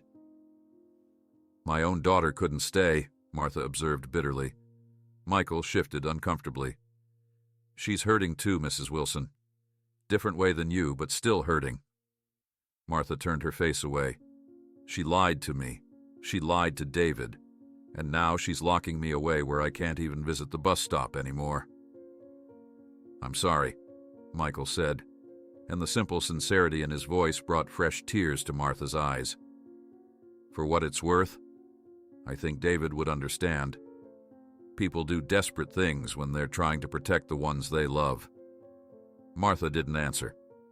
The sedative was pulling her back toward unconsciousness, but before she surrendered to it, she whispered, "Will you be here tomorrow, when they take me away?" Michael reached over and gently squeezed her hand. "I'll be here, Mrs. Wilson. I promise." The doctor informs Michael that the ambulance will arrive at 9 a.m. tomorrow morning to permanently transfer Martha to Pinewood Asylum, and Michael looks at the clock. Less than 12 hours to figure out how to help Martha make peace with the truth. The first hint of dawn filtered through the hospital window, casting Martha's room in a soft gray light. She had been awake for hours, watching the night slowly surrender to morning. The sedatives had worn off, leaving her mind clear but her body aching, both from her fall and from the weight of all she had learned. A nurse she didn't recognize entered quietly, clipboard in hand. "Good morning, Mrs. Wilson. How are you feeling today?" Martha didn't answer immediately. What was there to say? That her son had been dead for 5 years while she sat faithfully at a bus stop? That her daughter had betrayed her? That in less than 2 hours, she would be shipped off to Pineview Care Center, never to return to her home or her vigil? "I'm fine," she finally replied, her voice flat. The nurse seemed relieved by her calm demeanor. Good. We need to get you ready for transfer. The ambulance will be here at 9. She busied herself checking Martha's vital signs, making notes on her chart. Your daughter dropped off some clothes for you yesterday evening. Would you like help getting dressed? I can manage, Martha said with as much dignity as she could muster. Of course. Just press the call button if you need assistance. The nurse laid out the clothes Jessica had chosen, a soft lavender sweater, elastic waist slacks, comfortable slip-on shoes, a going-away outfit for someone who might never come back. When the nurse left, Martha sat motionless on the edge of the bed, staring at the clothes. 7 years of waiting, of hope, of stubborn faith, all for nothing. David was gone, had been gone while she kept her lonely vigil. Had he known somehow that she was waiting? Had he felt her love across the distance, even as he drew his final breath? With trembling hands, she reached for the St. Christopher medallion that now lay on her bedside table. She'd clutched it all night, even in sedated sleep. The silver was warm from her touch, the raised image worn smooth by years of David's fingers rubbing it for luck, for courage, for protection that had ultimately failed him.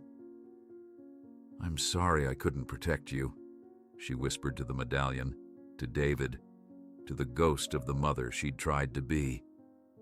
A different nurse entered, pushing a medication cart. "Morning meds, Mrs. Wilson." Martha dutifully swallowed the pills offered in a small paper cup, not bothering to ask what they were. Another nurse appeared with a breakfast tray that Martha barely touched. Then an orderly arrived to collect her few belongings, packing them efficiently into a hospital-issued plastic bag. "Where is Michael Reeves?" Martha asked him. "The man who was here last night?" The orderly shrugged. "Haven't seen anyone. Visiting hours don't start until 10. Martha's heart sank. By 10, she would be gone, processed into Pineview. Just another confused old woman with a heartbreaking story that no one would believe. As the clock ticked closer to 9, various hospital staff came and went, all with the same professionally sympathetic expression, the same careful tone used for the elderly and infirm. Martha answered their questions automatically, signed the forms they placed before her, nodded at their well-meaning platitudes. At 8:45, a transport team arrived with a gurney. "Mrs. Wilson, we're here to take you to Pineview Care Center." "Can I use the bathroom first?" Martha asked, grasping at a few more minutes of independence. "Of course." The female attendant helped her to the small bathroom attached to her room. "We'll be right outside. Don't lock the door, please." Once inside, Martha leaned heavily against the sink, staring at her reflection in the mirror. The woman who gazed back seemed a stranger, hollow-eyed, pale, defeated. Was this what David would have seen if he had returned? This frail, diminished version of the mother he'd left behind? Martha's eyes drifted to the small window above the toilet. It was narrow, but not impossibly so, and opened outward on hinges. Outside, she could see the hospital parking lot, morning sun glinting off windshields. Freedom, just beyond reach. Or was it? A sudden, reckless determination seized her. Martha had spent 7 years sitting perfectly still, waiting. Perhaps it was time to take action, even if it led nowhere. One last assertion of will before surrendering to institutional care. She glanced around the bathroom. A small plastic stool sat in the corner, meant for patients who needed to sit while showering. Martha positioned it beneath the window, tested its stability, and then carefully climbed onto it. The window latch was stiff, resistant to her arthritic fingers, but eventually yielded with a soft click. Martha pushed the window outward, feeling a rush of fresh morning air against her face. The opening was small, and she was thin. Thinner than she should be, according to her doctors, but still, it would be a tight fit. "Mrs. Wilson, everything okay in there?" called the attendant from outside. "Just a moment," Martha replied, her voice surprisingly steady. "Just washing up." With a determination that belied her years, Martha hoisted herself up, bracing against the sink for leverage. She pushed her upper body through the window, feeling the frame scrape against her sides. For a terrifying moment, she thought she might get stuck, half in and half out, a final humiliation. But then she wriggled forward, and gravity did the rest, pulling her through the window and into the evergreen shrub below. The impact knocked the wind from her lungs, and sharp branches scratched her face and hands, but Martha felt oddly exhilarated. She hadn't moved so quickly, so purposefully, in years. Extricating herself from the bush, she straightened her clothes and looked around, expecting alarms, shouts, pursuit. But the parking lot remained ordinary, morning quiet. A few staff members walked toward the entrance, coffee cups in hand, too absorbed in their own thoughts to notice an elderly woman emerging from the shrubbery. Martha moved as quickly as her aching joints allowed, heading toward the main road. She had no plan beyond escape, no destination except perhaps by habit, the bus stop on Elm Street. One last visit, one final goodbye to the place that had been her anchor for so long. "Mrs. Wilson?" The voice startled her. Martha turned to see Michael, disheveled and sleepy-eyed, unfurling himself from the front seat of a battered pickup truck parked at the edge of the lot. "Michael, you're here!" "Promised I would be." He rubbed his face, clearly having spent the night in his vehicle. "But what are you doing out here? I thought the ambulance wasn't coming until 9. "I couldn't wait to be taken away." Martha felt suddenly foolish, standing in a hospital parking lot in her going-away clothes, having just climbed through a bathroom window at 82. "I had to leave on my own terms, at least this once." Understanding dawned on Michael's tired face. "So, this is a jailbreak?" Despite everything, Martha found herself smiling slightly. "I suppose it is, though I don't know where I'm going. Just not Pineview. Not yet." Michael glanced at his watch, then back at the hospital entrance where 2 transport attendants had emerged, looking around in confusion. "They'll be searching for you soon." "I know, it's silly, really. I can't run away from what's coming." Martha sighed deeply. "But there's one place I need to visit first, before they lock me away. One last time." Michael didn't need to ask where. He nodded, decision made. "My bike's over there. Can you ride? At my age?" Martha almost laughed. "Never too old for a first time." Michael led her to his motorcycle, parked several spaces away. "It's not the most comfortable ride, but it's quick." Martha eyed the machine dubiously. We don't have time to think, Mrs. Wilson." Michael handed her his helmet. "Hospital security will be out here any minute. It's your call. Pineview now, or one last visit to the bus stop?" Without further hesitation, Martha put on the helmet. It was too large, sliding over her eyes until Michael adjusted the strap. He helped her onto the back of the motorcycle, instructing her to hold tightly around his waist. "Ready?" he asked, starting the engine. "As I'll ever be," Martha replied, her voice muffled by the helmet. The motorcycle roared to life, and then they were moving, wind rushing past as they exited the hospital parking lot. Martha clung to Michael, terrified and exhilarated in equal measure. At 82, she was having her first motorcycle ride. A small rebellion, a tiny adventure before captivity. The familiar streets of Pinecrest flashed by, transformed by speed and perspective. Martha had walked these routes hundreds of times, but never seen them like this. A blur of color and movement, life happening all around, while she had stood still, waiting.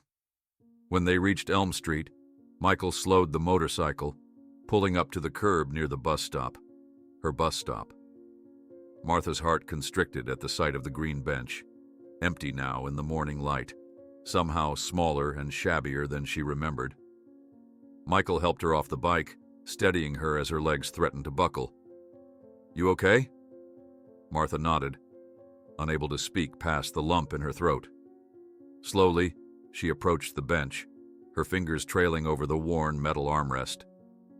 How many hours had she spent here, impervious to weather and ridicule, sustained by hope alone? How many buses had come and gone while she remained, faithful to a promise never kept? She sat down in her usual spot, muscle memory guiding her to the exact position she'd maintained for 7 years. The slant of the morning sun, the pattern of shadows from the elm tree, all achingly familiar. "I saved one letter," Martha said quietly, reaching into her sweater pocket.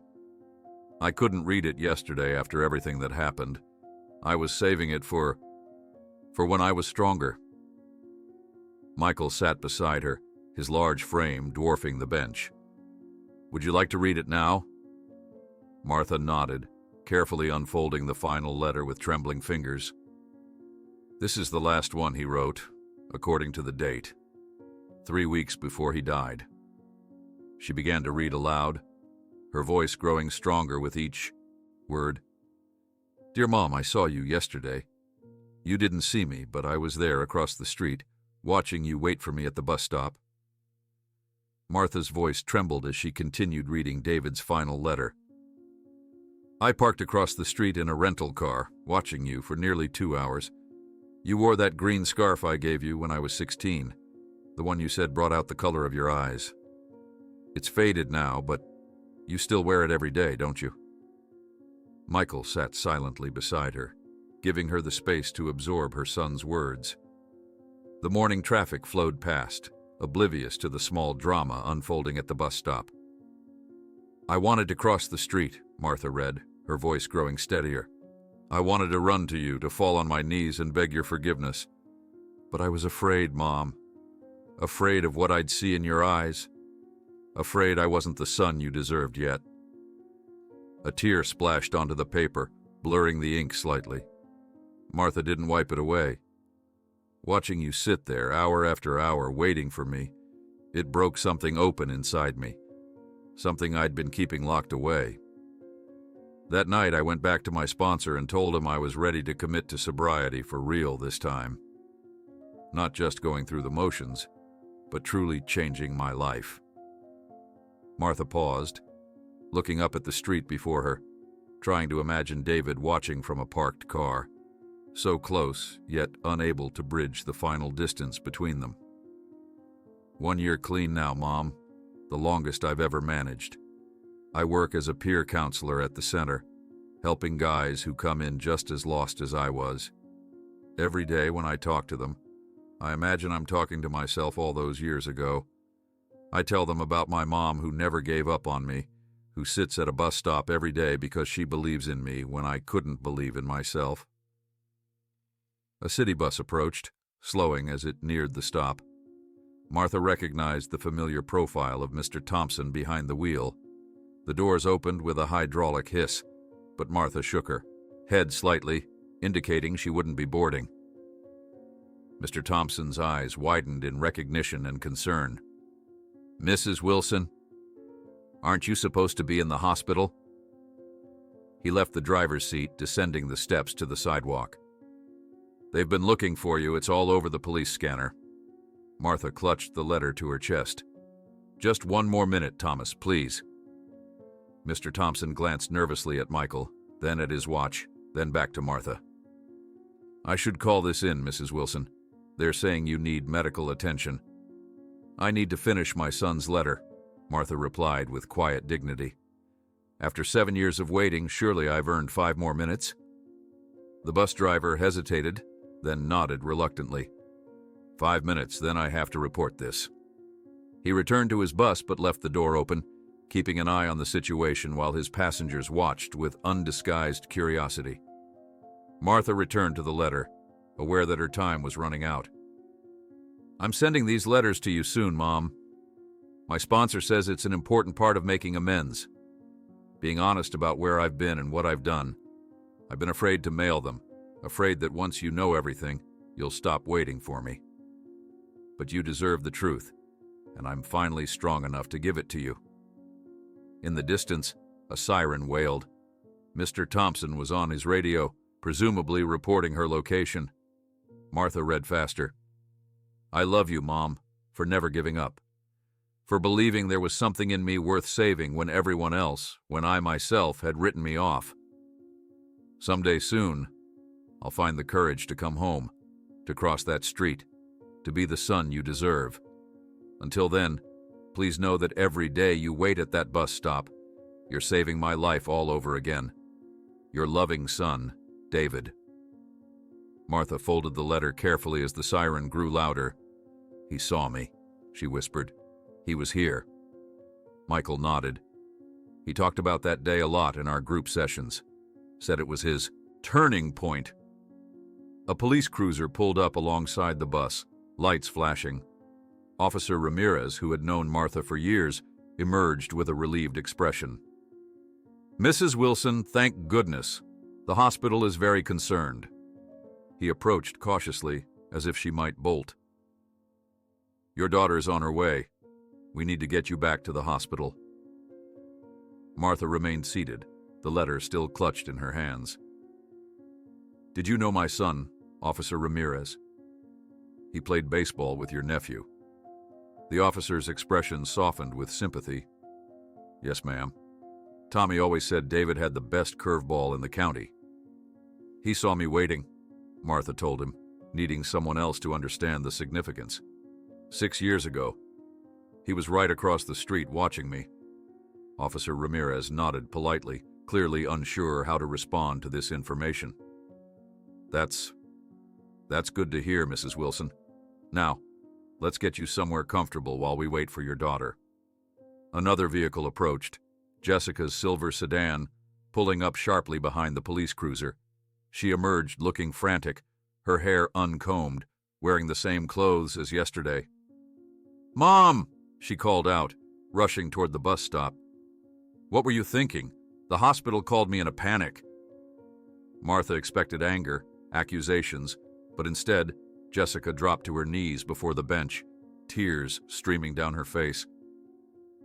"I thought I'd lost you too," she whispered. The raw emotion in her daughter's voice pierced Martha's righteous indignation. She saw suddenly how much Jessica resembled her at that age. The same worried furrow between the brows, the same determined set of the jaw. "I'm right where I always am," Martha said softly, "where I've been for 7 years. Jessica wiped her tears awkwardly with the back of her hand. "I know. When they said you'd escaped through a window..." A choked laugh escaped her. "A window, Mom, at your age." Despite everything, Martha felt a smile tug at her lips. "I'm more capable than you think." Officer Ramirez cleared his throat. "Ms. Wilson, the ambulance from Pineview is en route. Should be here in about 10 minutes. The reminder of her imminent institutionalization sobered Martha instantly. "Jessica," she said, her voice low and urgent, "before they take me away, I need you to read this." She held out David's final letter. "Please." Jessica hesitated, then took the letter with visible reluctance. Her eyes moved across the page, widening as she absorbed her brother's words. When she reached the part about David watching from across the street, she glanced up sharply. "He was here? Actually here in Pinecrest?" Martha nodded. "6 years ago, he saw me waiting."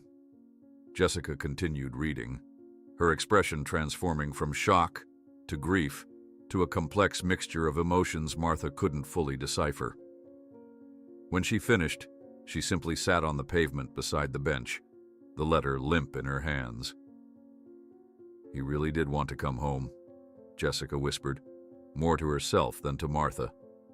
"Yes," Martha confirmed, "and he knew I was waiting." A strange clarity descended over Martha in that moment, as if a fog that had clouded her perception for years suddenly lifted. She looked at Jessica, really looked at her daughter for perhaps the first time since David's disappearance. "I knew," Martha said softly. "Deep down, I think I always knew he wasn't coming back." Jessica looked up, confused. "What?" "This bench," Martha ran her hand over the worn green metal. "It wasn't just about waiting for David. It was my penance, for not seeing how much he was suffering, for not protecting him better." "Mom," Jessica began, but Martha continued. "Every day I sat here, I relived our last conversation. The things I said, the things I should have said instead. I replayed it over and over, changing the ending. Imagining I'd found the magic words that would have made him stay, that would have saved him." Martha's voice grew stronger, more certain, as if she were finally articulating a truth she'd hidden even from herself. "I knew, Jessica. Not consciously, perhaps. But somewhere inside, I knew he wasn't coming back. This bench was my way of processing that unbearable knowledge. Jessica placed a tentative hand on her mother's knee. "I didn't know you felt that way. You seemed so certain he would return." It was easier than admitting the truth. Martha covered her daughter's hand with her own. Easier than acknowledging I had failed him. "We both failed him," Jessica admitted, her voice breaking. "I was so hard on him, so judgmental. I pushed him away with my perfectionism, just like you said yesterday." The wail of an approaching ambulance cut through their conversation. Martha saw the white vehicle turning onto Elm Street, Pineview's logo emblazoned on its side. Her time was running out. "I failed David," Jessica continued quickly, desperate to speak before the moment was lost. "And then I failed you too, by keeping his calls from you. I was so angry at him for hurting you, for stealing from Dad, for choosing drugs over family. I wanted to punish him." Martha squeezed her daughter's hand. "We all did the best we could with a terrible situation. David, you, me, we were all just trying to protect ourselves and each other in our own flawed ways." The ambulance parked behind Jessica's car. 2 attendants emerged, unhurried but purposeful. "I don't want to go, Jessica," Martha admitted, fear finally cracking her composed facade. "Not to Pineview, not to any institution." Jessica looked torn, glancing between her mother and the approaching attendants. "The doctors say it's necessary, after yesterday." "I know I can't live alone anymore," Martha conceded, "but there must be alternatives. I'm not ready to give up completely." The ambulance attendants reached them, clipboard in hand. "Mrs. Wilson, we're here to transport you to Pineview Care Center." While the attendants were discussing logistics with Officer Ramirez, Michael, who had remained silent throughout the family drama, leaned forward. "There's one more thing that David wanted you both to know, about his life insurance money and his final wish." The ambulance attendants hovered by the stretcher, clipboards in hand, waiting for the family drama to reach its resolution. Martha remained seated on the bench that had been her post for 7 years, while Jessica knelt beside her, both women's attention now fixed on Michael. "What did you say?" Jessica asked, her voice sharp with suspicion. "Life insurance," Michael repeated, reaching inside his jacket. "David had a life insurance policy. He took it out after his first year of sobriety." Martha's hand flew to her mouth. "Life insurance? But David never planned for anything." "His AA sponsor convinced him," Michael explained, producing a worn envelope. "Said it was part of making amends, ensuring he wouldn't leave financial burdens behind if something happened." Jessica's accountant mind immediately engaged. "How much are we talking about?"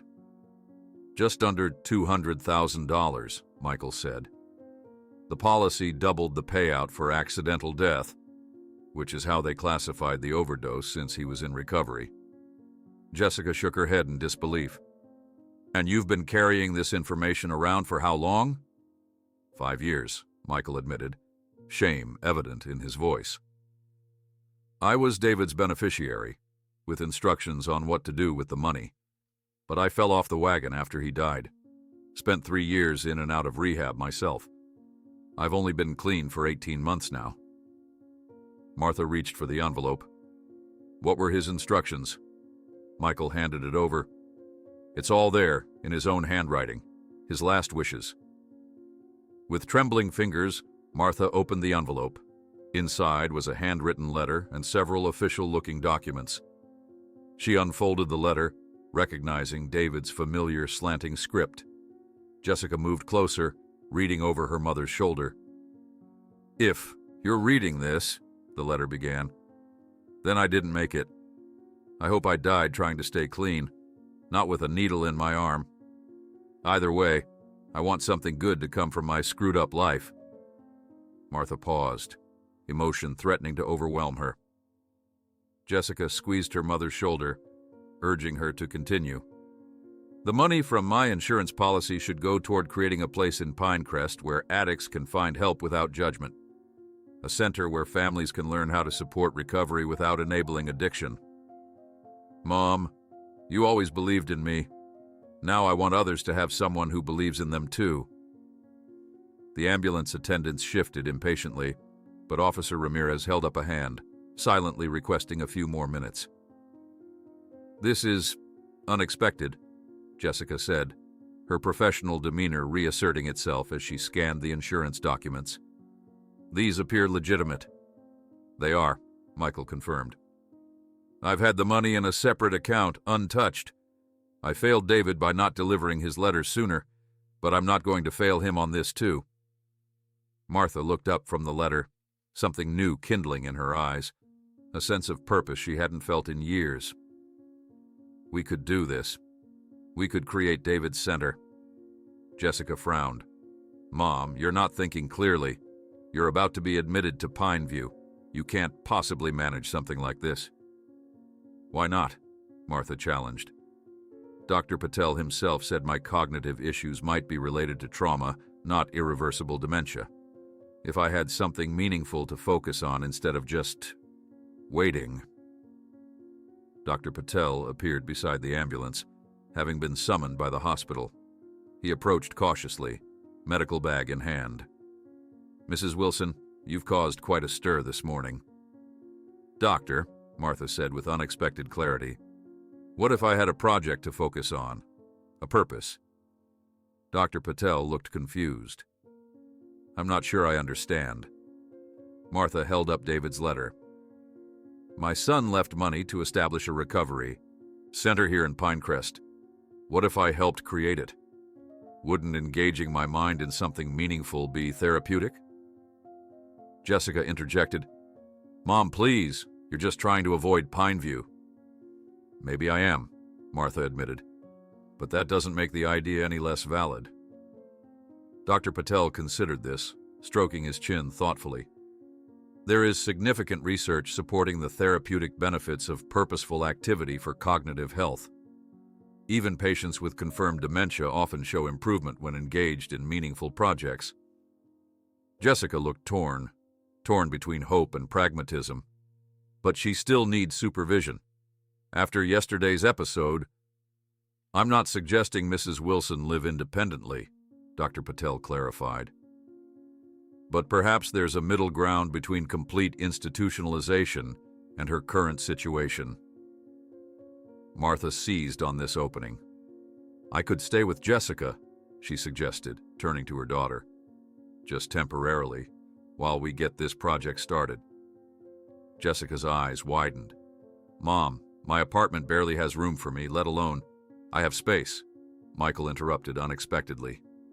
"A guest room at my place. It's nothing fancy, but it's clean." All eyes turned to him in surprise. "You?" Jessica asked incredulously. "We barely know you." Michael shrugged. "I owed David. I promised to look after his mom if I ever found her. Besides, I've been leading support groups at the recovery center in Millfield for the past year. I know something about creating safe spaces for people in recovery." Martha reached for Michael's hand. "You'd do that? Let an old woman invade your home?" "It wouldn't be an invasion," Michael said with a small smile. "It would be making amends. To David. To you." Dr. Patel watched this exchange with clinical interest. This could potentially work with certain conditions. Regular medical checkups, therapy sessions, a structured routine. "Wait," Jessica interrupted, rising to her feet. "This is happening too fast. Yesterday, 3 different doctors agreed Mom needed full-time professional care. Now we're talking about her living with a virtual stranger and starting a non-profit?" Martha looked up at her daughter, seeing past the professional exterior to the scared little girl who had already lost her father and brother. "You're worried about losing me too," she said softly. "That's why you want me somewhere with 24-hour care." Jessica's composure cracked. Is that so wrong? To want to keep you safe? To not want to find you wandering the streets at midnight or climbing out of hospital windows? Martha patted the bench beside her.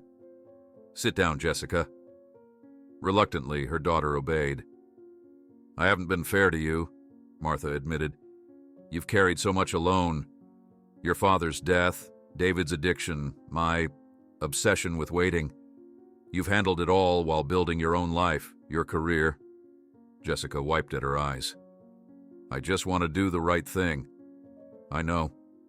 Martha took her daughter's hand. "And maybe there isn't one perfect answer here. But I do know that locking me away in Pineview will break something in me that might never heal." Dr. Patel cleared his throat. "If I may suggest a compromise, what about a 1-month trial period with very specific conditions? Regular medical supervision, therapy twice weekly, a structured daily routine, and clear benchmarks for cognitive functioning." Jessica looked skeptical but didn't immediately reject the idea. "And if those benchmarks aren't met?" "Then we reassess," Dr. Patel said, "including the possibility of Pineview." Martha turned to Jessica, her eyes pleading. 1 month. Let me try for 1 month with whatever conditions you and Dr. Patel think necessary." Jessica hesitated, years of accumulated stress and responsibility making her cautious. "Where would you stay during this trial?" Before Martha could answer, Michael spoke up. "I have a better idea. What if we use part of David's insurance money to rent a small apartment for Martha, somewhere close to both of us, where she could have some independence but also supervision?" Jessica's analytical mind engaged with this practical compromise. "That might actually work. I could set up a formal trust to manage the insurance funds, ensuring everything is done legally and transparently." Martha felt hope blooming in her chest for the first time in years. "And we could start planning David's center at the same time." "One step at a time, Mom," Jessica cautioned, but her tone had softened considerably. Dr. Patel nodded approvingly. "I believe this approach addresses both safety concerns and quality of life considerations. I'm willing to advocate for it with my colleagues, provided everyone agrees to the structured conditions." The ambulance attendants glanced at each other, sensing their services might no longer be required. "Should we go?" one of them asked uncertainly. Officer Ramirez, who had been quietly observing, stepped forward. "I think we have a new plan developing here. Why don't you head back to Pineview and let them know there's been a change?" As the ambulance departed, Martha, Jessica, and Michael remained at the bus stop, the three of them sitting side by side on the bench where Martha had maintained her lonely vigil for so long. "I can handle the financial aspects," Jessica said, her mind already organizing the steps needed. "Setting up the trust, managing the apartment rental, creating a legal framework for the center." "And I can contribute my experience," Michael added. "I know what works and what doesn't in recovery programs. Plus, I'm almost finished with my counseling certification." Martha looked between them, these two strangers now united by David's legacy. "And I can be the heart of it," she said simply. "I can be the person who never stops believing that recovery is possible, that redemption is possible." Jessica's phone rang. Her office, wondering why she hadn't arrived for her morning meetings. She silenced it without answering. "We should get you back to the hospital, Mom," she said. "Not to stay, but to properly check out, and to apologize for your great escape." Martha nodded, suddenly feeling the weight of her morning adventure. She was exhausted but also exhilarated. For the first time in 7 years, she had a purpose beyond waiting.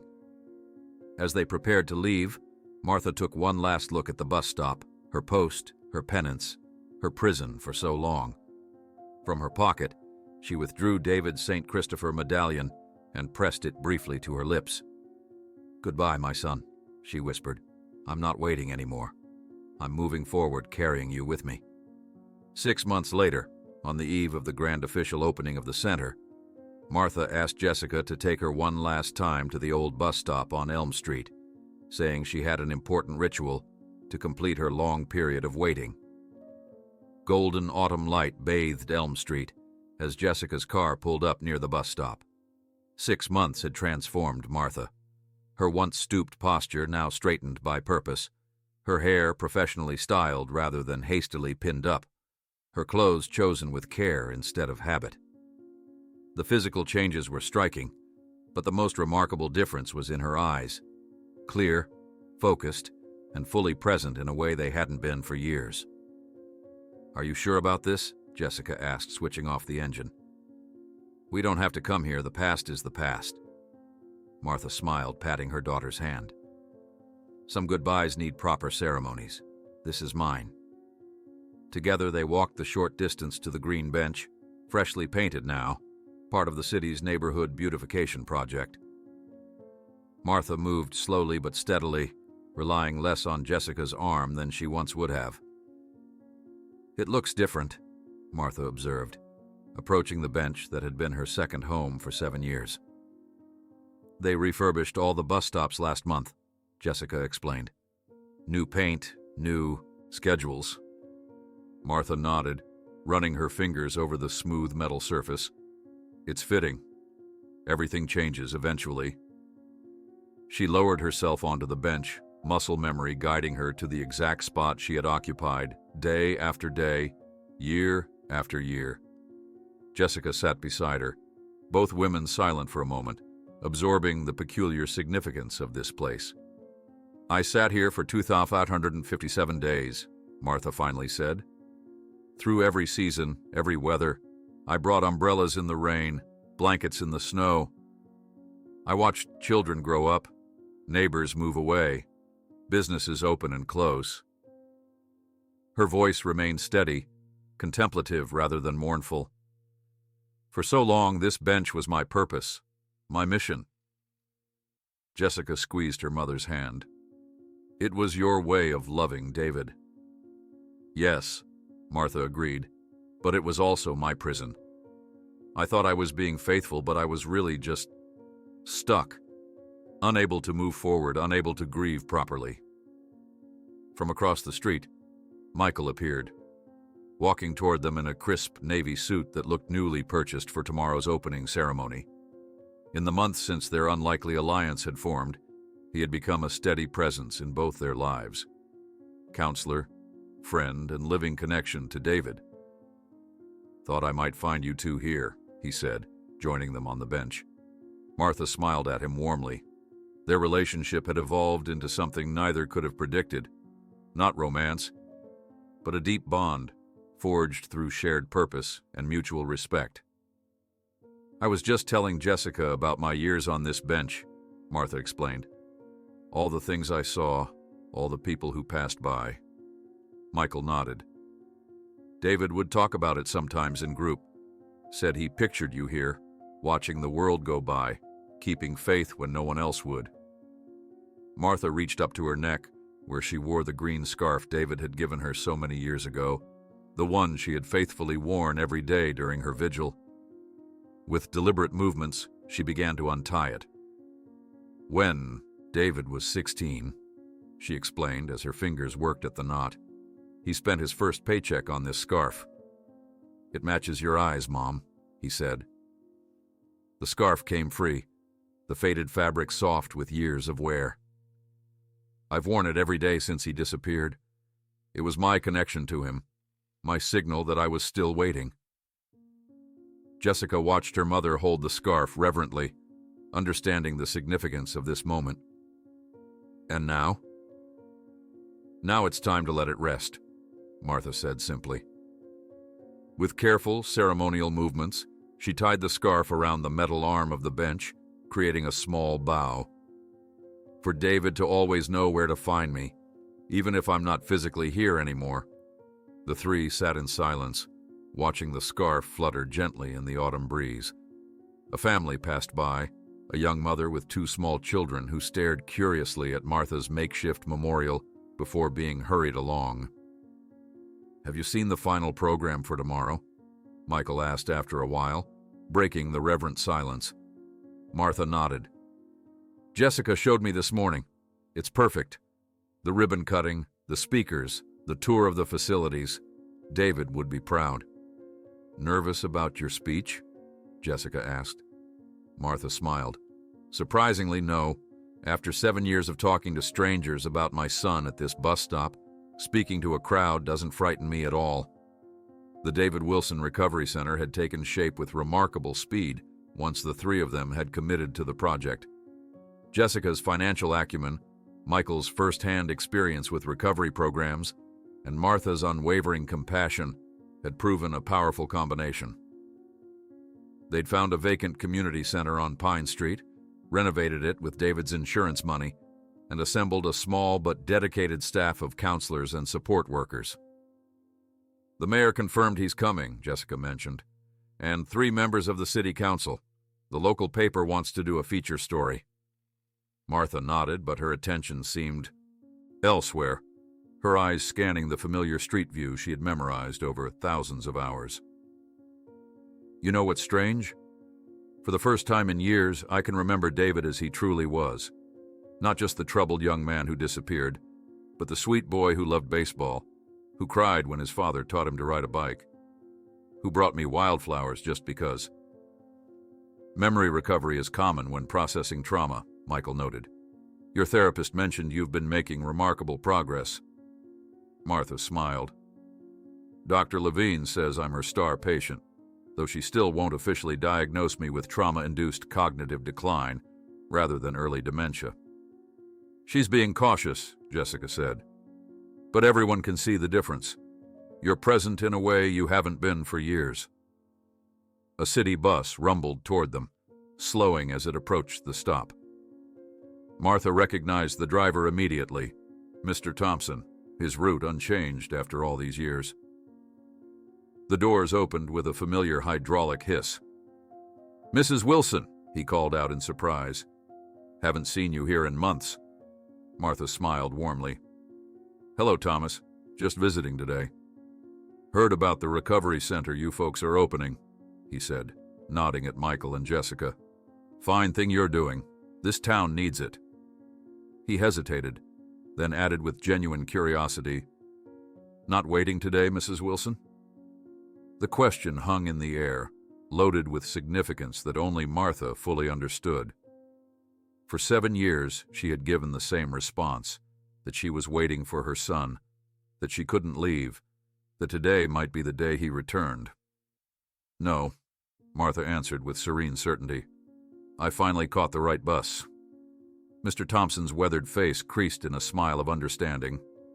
About time. Been pulling for you all these years. He checked his watch. Gotta keep on schedule. Good luck with the center tomorrow. As the bus pulled away, Michael checked his own watch. Speaking of schedules, we should head over to the center. The caterers are delivering the reception food at 4, and the audio-visual team needs to test the microphones for tomorrow. They rose from the bench, Martha taking one last look at the green scarf tied to the armrest. Someone might take it, Jessica observed. That's all right, Martha replied. It served its purpose, like this bench, like my waiting. On the drive to the center, Martha sat quietly in the passenger seat, watching the familiar streets of Pinecrest pass by. How strange that she could have lived in this town her entire life, yet spent 7 years seeing only the view from one specific bench, as if the rest of the world had ceased to exist. When they arrived at the center, activity buzzed throughout the renovated building. Volunteers hung banners, caterers arranged tables, and last-minute touches were being added to the main reception area, where a large photograph of David, healthy, smiling, clear-eyed, dominated one wall. Beside it hung the framed St. Christopher medallion and the original handwritten letter detailing his wishes for the center. A young mother with a teenage son approached Martha tentatively. Mrs. Wilson, I'm Elaine Jackson. This is my son, Tyler. We were hoping to schedule a consultation for next week. Martha looked at the boy, 16 or 17, with the hunched shoulders and defensive posture of someone already carrying too many burdens. She recognized the signs from David's own adolescence. Of course, Martha said warmly, extending her hand first to Tyler, treating him with the respect teenagers so desperately crave. I'll be here every day. This center isn't just named after my son. It's built on the belief that every person deserves someone who never stops believing in them. After showing Elaine and Tyler around, Martha found herself standing alone in what would be her office, a small but bright room with windows overlooking a courtyard where clients could sit and reflect. On her desk stood a single-framed photograph. David at 7, holding up his first baseball trophy, his smile missing 2 front teeth.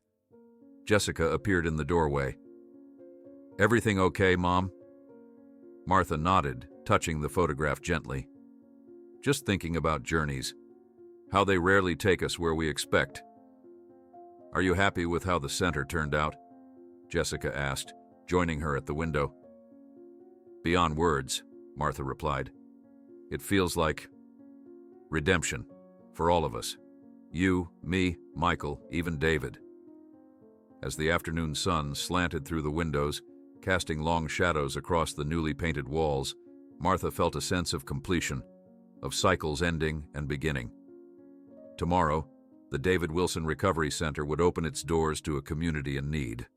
Her long vigil at the bus stop had transformed into something David would have been proud of, something that would reach far more people than her solitary waiting ever could. Martha turned to her daughter, seeing not just the competent professional, but the little girl who had once held her hand so tightly, who had weathered loss and disappointment alongside her. "Thank you," she said simply, "for not giving up on me, even when I was lost in waiting." Jessica embraced her mother, the months of shared purpose healing wounds that had festered for years. "That's what family does, Mom. We wait for each other in our own ways." Through the window, Martha noticed someone had placed fresh flowers beside the photograph of David and the medallion in the reception area, the soft white petals catching the last of the day's light.